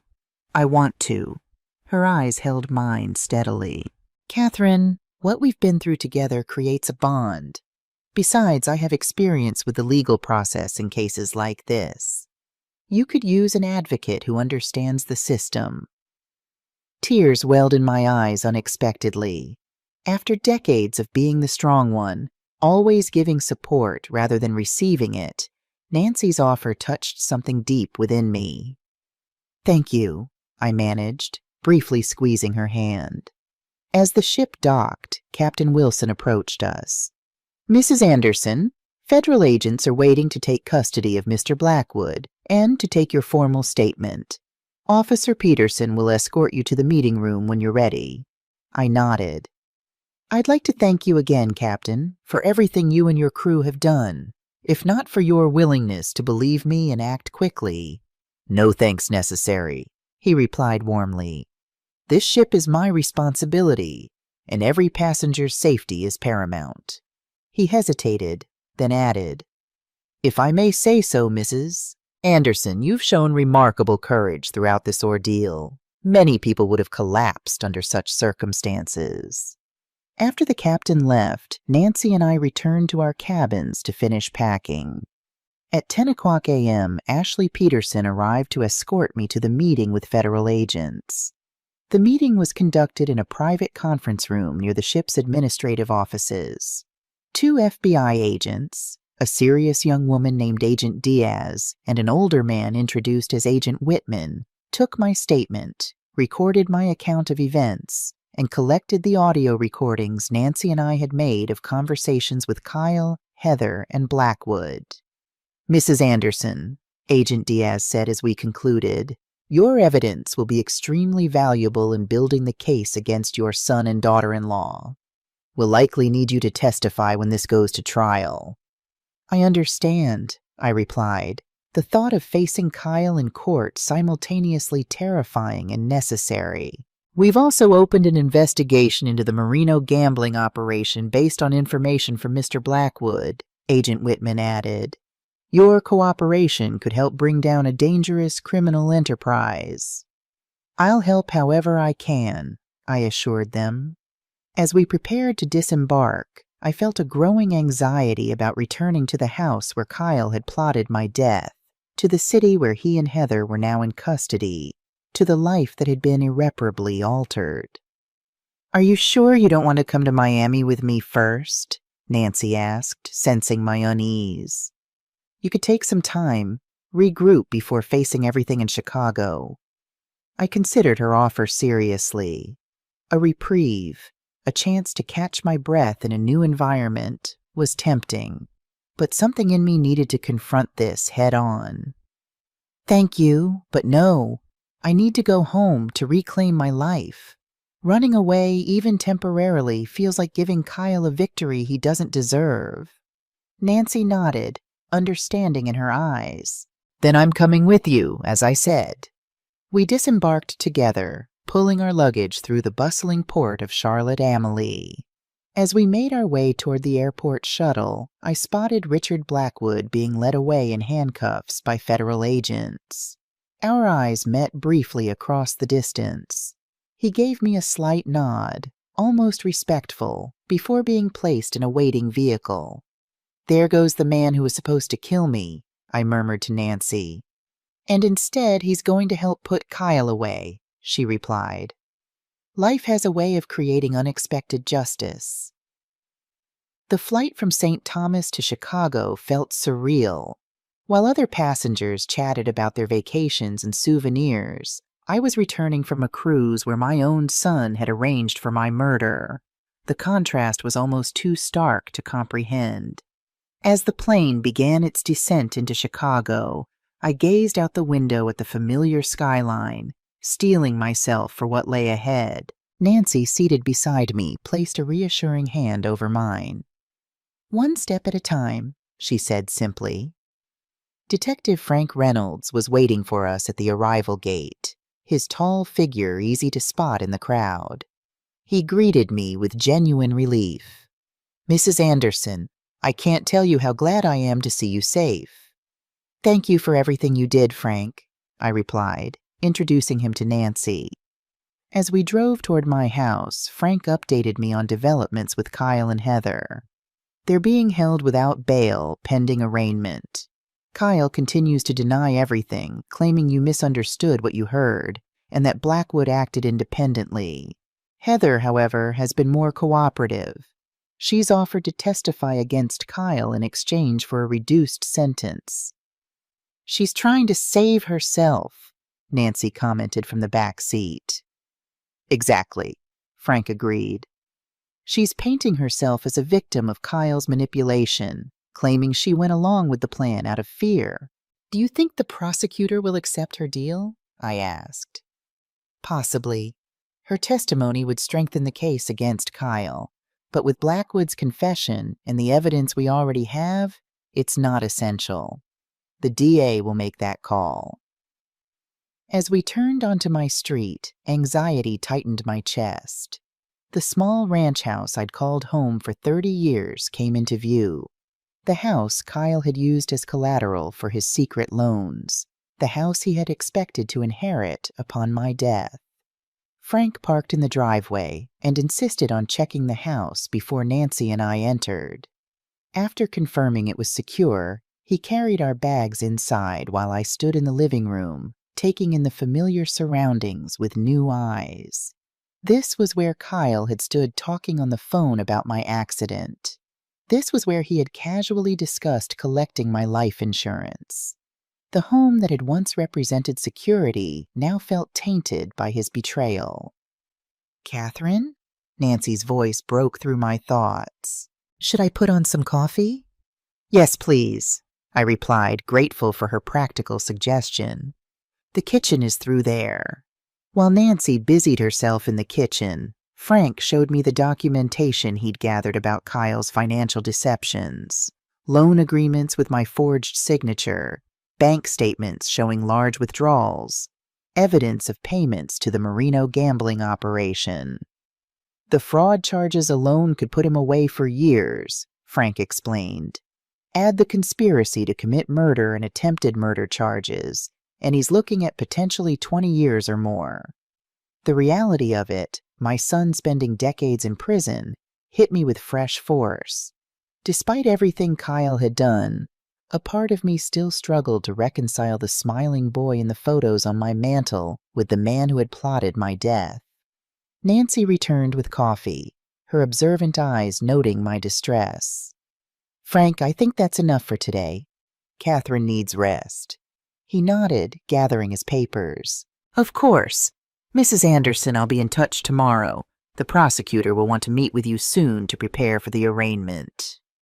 After Frank left, Nancy and I sat in silence, sipping our coffee. The emotional weight of the past week seemed to descend all at once, leaving me drained and disoriented. "I keep wondering when I'll wake up from this nightmare," I confessed. "When I'll discover it was all a terrible misunderstanding." Nancy's expression was compassionate but firm. "That's normal, Catherine. But you know this is real. The evidence is overwhelming." "I know. It's just, how do I live with this knowledge? How do I reconcile the son I thought I raised with what he tried to do?" "You don't," Nancy replied simply. "Not right away. You give yourself permission to grieve for the son you thought you had, for the relationship you've lost, for the family that will never be the same. And then, day by day, you begin to build a new life." The wisdom in her words resonated deeply. This wasn't something I could think my way through or rationalize. It was a profound loss that required mourning before healing could begin. That evening, as Nancy settled into my guest room, I sat alone in my bedroom looking at old photo albums. Pictures of Kyle as a toothy kindergartner, as a serious middle schooler after his father died, as a proud high school graduate. Where had that boy gone? At what point had he become capable of plotting his mother's murder? My phone rang, startling me from my reflections. It was Judith Lambert again. "Catherine, I hope I'm not disturbing you. I just wanted to check if you'd made it home safely." "Yes, thank you, Judith. I arrived a few hours ago." "I'm glad." She hesitated. "I've spoken with Heather. She's not the daughter I thought I raised. The things she's admitted to planning." I heard the same bewilderment and pain in her voice that I felt about Kyle. "I understand. Believe me." "Catherine, I was wondering if you might be willing to meet with Robert and me sometime soon, to talk about the situation, about the baby. I know it's a lot to ask, given what our children tried to do to you, but I think that would be a good idea," I said, surprising myself with the realization that I meant it.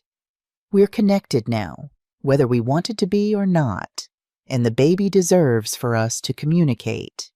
We arranged to meet for lunch the following week, after I'd had time to settle in and meet with the prosecutor. As I hung up, I felt a small measure of peace. At least Heather's parents seemed decent people, concerned about doing the right thing. I returned to the photo albums, closing them gently and putting them away. Those memories belonged to the past, a past that had suddenly been revealed as partially illusory. Now I needed to focus on the present and the difficult choices that lay ahead. Tomorrow would bring meetings with prosecutors, financial advisors to address Kyle's forgeries, and the beginning of legal proceedings that would likely stretch for months. But tonight, I allowed myself the luxury of simple exhaustion, crawling into bed and letting sleep claim me. My last thought before drifting off was not of Kyle or the cruise or the danger I'd escaped. Instead, I thought of Nancy's invitation to visit Florida, of the possibility of new experiences and friendships in a life I never expected to have. Perhaps that was the first tiny seed of a future beyond betrayal, a future I would build on my own terms. The first morning back in my Chicago home brought a stark reality check. Sunlight streamed through the kitchen windows as I made coffee, illuminating the familiar space that now felt irrevocably changed. Nancy emerged from the guest room looking remarkably put together, despite our late arrival the previous night. "Did you sleep at all?" she asked, accepting the mug I offered. "A few hours," I admitted. It's strange being back here, knowing what Kyle was planning while standing in this very room. Nancy nodded sympathetically. "First days are always the hardest. What's on the agenda today?" "The assistant district attorney wants to meet at 11.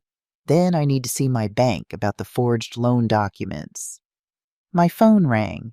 Detective Reynolds calling with an update. "Mrs. Anderson, I wanted to let you know that Kyle and Heather are being arraigned this morning. The charges are conspiracy to commit murder, attempted murder, fraud, and forgery. The DA is requesting they be held without bail." "Will I need to be there?" I asked. "No, not for the arraignment. But the prosecutor, Sarah Thompson, is expecting you at 11. I can drive you if you'd like." I accepted his offer, grateful for his continued support. After hanging up, I found Nancy watching me with concern. "I'll be fine," I assured her, though my trembling hands betrayed me. "It's just hearing the charges spoken aloud makes it so real." "Of course it does," Nancy replied. "You're facing something most people couldn't even imagine. But remember, you've already survived the worst part. You outsmarted them. You're still here." Her words bolstered my resolve. I was still here, despite Kyle's meticulous planning. That fact alone was a victory I needed to hold on to. At 10:30, Frank arrived to drive us to the district attorney's office. The downtown government building was imposing, all glass and steel in officialdom. We were escorted to a conference room where Assistant District Attorney Sarah Thompson was waiting. Sarah was younger than I expected, perhaps in her early 40s, with sharp eyes and an air of focused efficiency. She greeted us with a firm handshake. "Mrs. Anderson, thank you for coming in. This is a complex case, and your testimony will be crucial." For the next hour, Sarah reviewed the evidence against Kyle and Heather. My recorded conversations, Blackwood's confession, the financial records showing Kyle's forgeries, the cruise ship security footage of Blackwood tampering with my balcony railing. "The evidence is substantial," Sarah confirmed. "Kyle Anderson is facing 20 to 25 years if convicted on all counts. Heather Anderson is looking at 15 to 20 years. The numbers were staggering. My son would be in his 60s before he was released. My unborn grandchild would be an adult. Heather has offered to testify against Kyle," Sarah continued. "She claims he was the mastermind and that she went along out of fear." "Do you believe her?" I asked. Sarah's expression remained neutral. "We're evaluating her claims. Blackwood's testimony contradicts her story somewhat. He indicated she was an active participant, not a reluctant accomplice." "What about the baby?" I asked, the question that had been weighing on me since learning of Heather's pregnancy. "The court will determine custody arrangements closer to the birth. As grandmother, you would have priority if you wish to pursue custody. Otherwise, the child would likely go to other family members or into foster care." The responsibility of that decision pressed on me heavily. Could I raise my would-be murderer's child? Could I look at that innocent face every day without seeing echoes of Kyle's betrayal? "Mrs. Anderson," Sarah said, seeming to read my thoughts, "you don't need to decide anything about custody right now. Focus on the immediate legal proceedings." After finishing with Sarah, we headed to my bank. The manager, Mr. Patel, had been notified about Kyle's forgeries and was waiting for me in a private office. "Mrs. Anderson, I'm deeply sorry about this situation," he said, genuine concern in his eyes. "We've flagged all the fraudulent documents and frozen the associated accounts." Mr. Patel showed me the 3 loans Kyle had taken out using my house as collateral, $75,000, $45,000, and $55,000, all with what appeared to be my signature. "The forgeries are good," he admitted. "But now that we know to look for them, we can see discrepancies." "What happens to these loans now?" I asked, staring at my son's handiwork. "Since they were obtained fraudulently, the bank will pursue restitution from Kyle Anderson, not from you or your property. We'll file the necessary paperwork today to remove these liens from your home." Relief washed over me. At least I wouldn't lose my house because of Kyle's actions. By late afternoon, exhaustion had set in. Nancy suggested we pick up takeout rather than attempting to cook, and I gratefully agreed. As we ate Chinese food in my living room, the reality of the past week finally caught up with me. I set down my chopsticks, unable to continue pretending normalcy. "I keep thinking I should have seen this coming," I confessed, tears threatening. "There must have been signs." Nancy set aside her own food. "Catherine, listen to me. People who commit these kinds of betrayals are often masterful at deception. Kyle spent years learning exactly how to appear as the loving son you wanted to see. But to plan my death so coldly. I couldn't complete the thought. The why matters less than what happens next, Nancy said firmly. And what happens next is entirely up to you. What do you mean?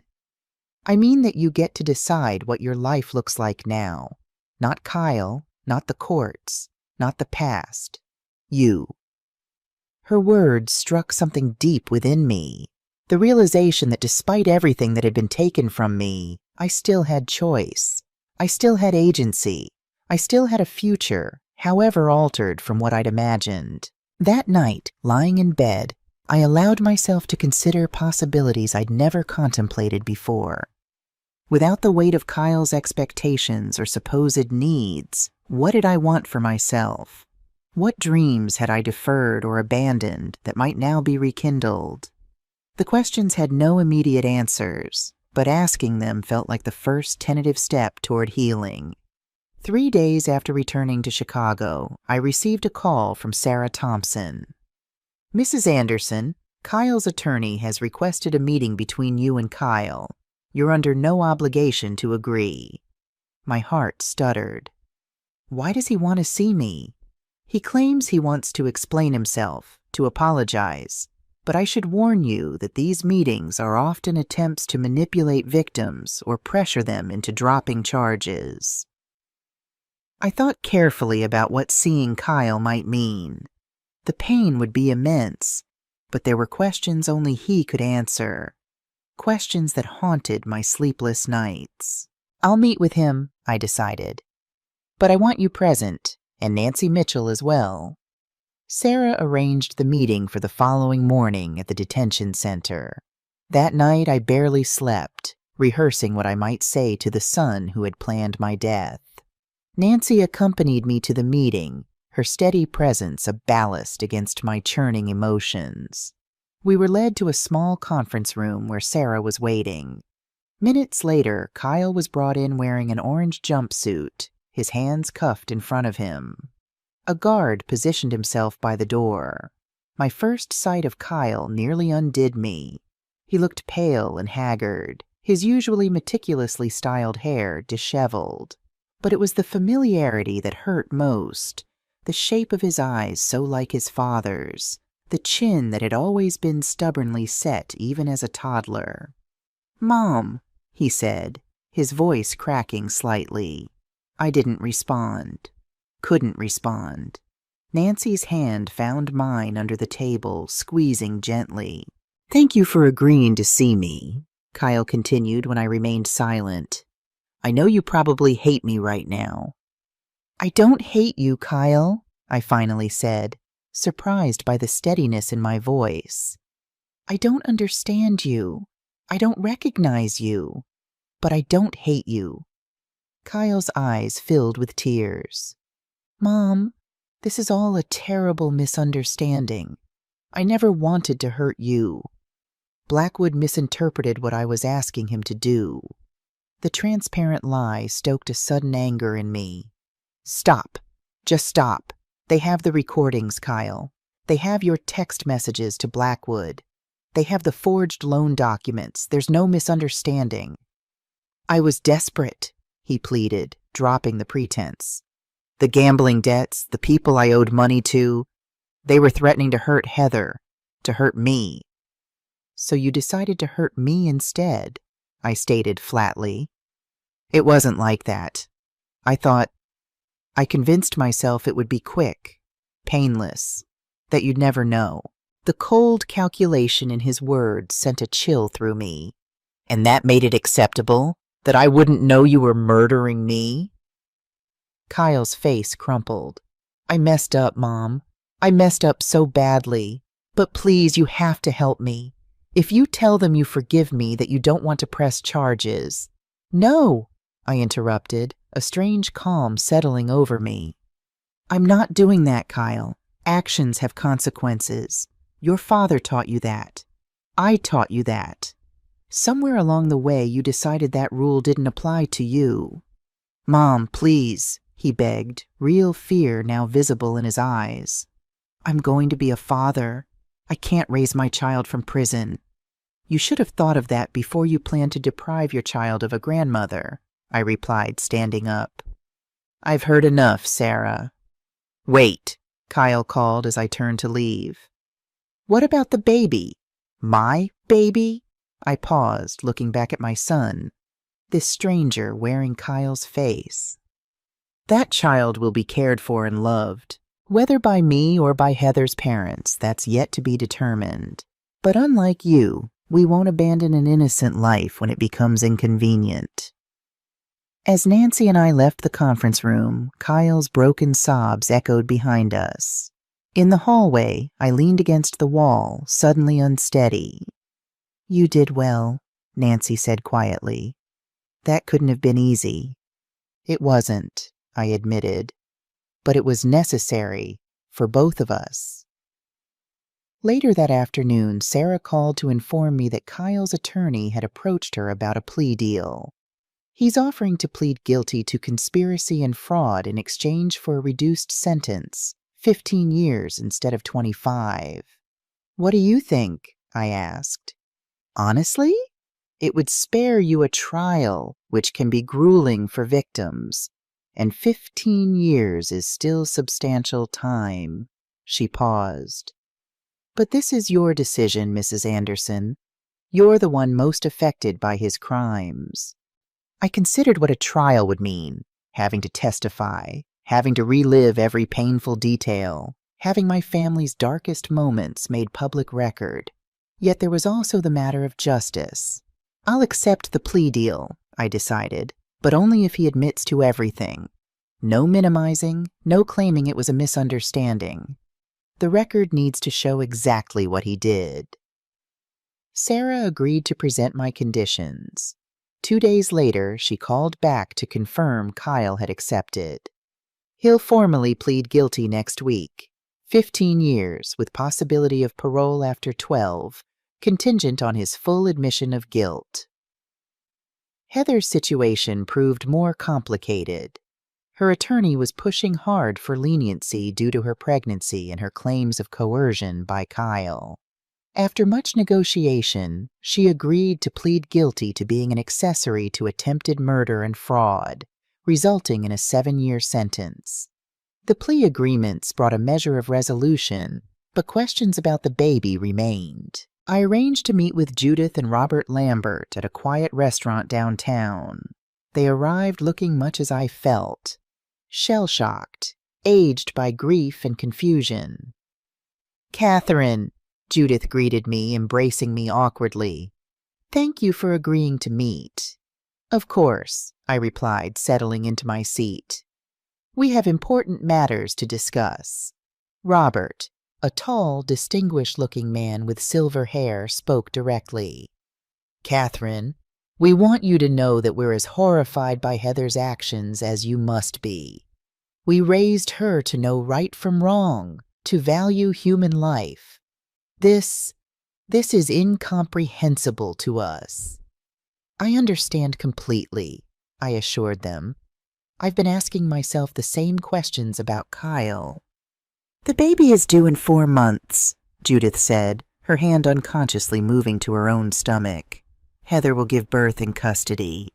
The thought of that child born in a prison medical ward, surrounded by guards instead of family, brought unexpected tears to my eyes.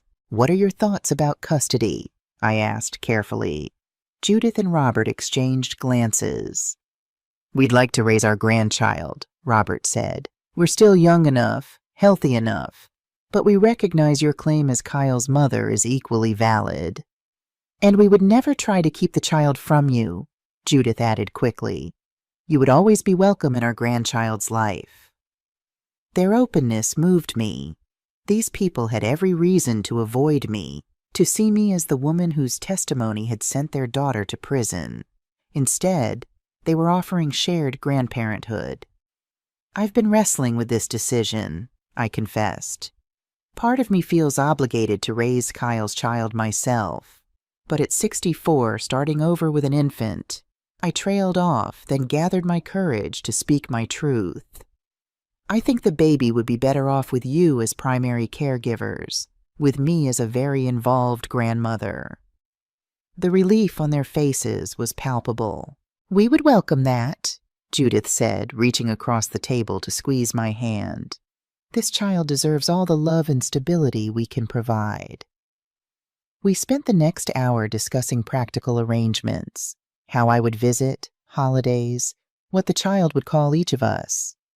By the time we parted, I felt lighter, as if a burden I hadn't fully acknowledged had been lifted. Nancy was waiting at my house when I returned. "How did it go?" she asked. "Better than I expected," I replied, settling beside her on the sofa. "They're good people, Nancy. The baby will be well loved with them. And you'll be part of that child's life," she affirmed. "Yes," I nodded, feeling more certain of my decision. "I'll be Grandma Catherine, who visits often and spoils shamelessly, but who also has her own life." "Speaking of which," Nancy said, "have you given any thought to what comes next for you, after the legal matters are settled?" I hadn't, not consciously, but Nancy's question crystallized something that had been forming in my mind since our return. "I don't think I can stay in this house," I admitted. "Too many memories, too many shadows. I'm thinking of selling it, maybe buying a small condo downtown." "That sounds like a positive step," Nancy encouraged. "And I might take you up on that invitation to visit Florida," I added with a small smile. "I've never seen the ocean outside of a cruise ship." "My door is always open," Nancy assured me, her eyes warm with friendship. That night I walked through my house room by room, seeing it not as the home where I'd raised Kyle, but as an asset I could transform into a new beginning. The kitchen where I'd cooked thousands of meals, the living room where Kyle had opened Christmas presents, the backyard where he'd practiced baseball. All of it could be converted into resources for a different life than the one I'd planned. The realization wasn't painless, but it held promise. At 64, I was being given an unexpected opportunity to reinvent myself. The thought was simultaneously terrifying and exhilarating. The following weeks passed in a blur of legal proceedings and practical arrangements. Kyle formally entered his guilty plea in a subdued courtroom, admitting to conspiracy to commit murder, attempted murder for hire, and multiple counts of fraud. Hearing him recite his crimes in a monotone voice was surreal, like watching a stranger who happened to look like my son. Heather's plea hearing followed a week later. Unlike Kyle, she broke down repeatedly during her statement, alternating between blaming Kyle and expressing what appeared to be genuine remorse. I found myself pitying her despite everything. This young woman who had allowed greed and desperation to override basic humanity.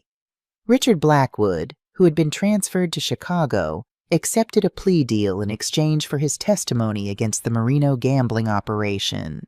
His cooperation resulted in a 5-year sentence rather than the 15 he might have faced. With the legal matters largely resolved, I turned my attention to rebuilding my life. I listed my house with a real estate agent who assured me the property would sell quickly in the current market. I began looking at condominiums in downtown Chicago, drawn to the idea of walkable neighborhoods and buildings with security. Nancy extended her stay, helping me sort through decades of accumulated possessions. We created piles for keeping, donating, and discarding, a physical manifestation of the emotional sorting I was doing internally. "What about these?" Nancy asked one afternoon, holding up Kyle's high school sports trophies.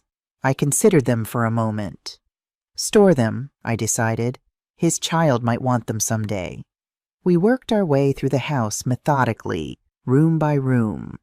The process was cathartic, deciding what parts of my past to carry forward and what to leave behind. "You know," Nancy observed as we boxed up kitchen items, "you've changed since I met you on that cruise ship." "How so?" "You're more decisive, more certain of yourself, less willing to accommodate others at your own expense." Her assessment surprised me. but I recognized its truth. The woman who had boarded the Caribbean Star, accommodating, self-sacrificing, defining herself primarily as Kyle's mother, was not the woman now packing up her life for a new beginning. My house sold within 2 weeks, and I found a bright, modern condominium in a secure building near Millennium Park. The transaction would leave me with substantial savings, even after purchasing the condo outright. Financial security I hadn't anticipated at this stage of life. As my moving date approached, I received a letter from Kyle. I sat with it unopened for several days, uncertain whether reading his words would help or harm my healing process. Eventually, curiosity won out. "Dear Mom," he had written in the careful penmanship I'd insisted he develop as a child. "I don't expect forgiveness. What I did is unforgivable. But I need you to know that I understand now the enormity of my betrayal. The counselor here says I've spent my life feeling entitled to your sacrifices, seeing them as my due rather than the gifts they were. I'll be in prison until my child is a teenager. I've asked myself what I would feel if someone tried to harm my baby the way I tried to harm you, and the answer terrifies me. How did I become capable of such cruelty toward the person who gave me life, who gave me everything? I don't ask for reconciliation. I don't deserve it. I only ask that someday you might tell my child that there was good in me once, before I lost my way so catastrophically. With deepest remorse, Kyle." I set the letter aside, tears blurring my vision. There was sincerity in Kyle's words, but also the enormous chasm that now existed between us, a breach that might never be fully repaired. The day before my move, Nancy helped me pack the last few items. "I've been thinking," she said casually. "Why don't you come to Florida with me for a couple of weeks before settling into your new place? The condo will still be here, and you could use a proper vacation, one without murder attempts." Her suggestion made me laugh despite myself. "You know, that sounds perfect." 2 days later, I boarded a plane to Miami with Nancy, my first true vacation in decades. Her waterfront home was elegant and welcoming, with the expansive deck overlooking Biscayne Bay. For the first time since discovering Kyle's betrayal, I felt genuinely relaxed, embraced by the Florida sunshine and Nancy's easy hospitality. "I've invited my children and grandchildren for dinner tomorrow," Nancy informed me the first evening. "They're eager to meet the woman who helped catch a would-be killer on a cruise ship." "You make it sound like I'm some kind of detective," I protested. "Aren't you?" Nancy smiled. "You gathered evidence, set a trap, outsmarted a professional criminal. Sounds like detective work to me." Meeting Nancy's family was a revelation. Her 3 grown children with their spouses, her 5 grandchildren ranging from 8 to 17. They welcomed me without reservation, curious about our adventure, but also respectfully mindful of the painful circumstances. Nancy's eldest daughter, Jennifer, pulled me aside after dinner. "Mom told us what you've been through," she said softly. "I just wanted to say how much we admire your courage." "I didn't feel courageous," I admitted. "Just determined to survive." "That is courage," Jennifer insisted. "And from what Mom says, you're rebuilding beautifully."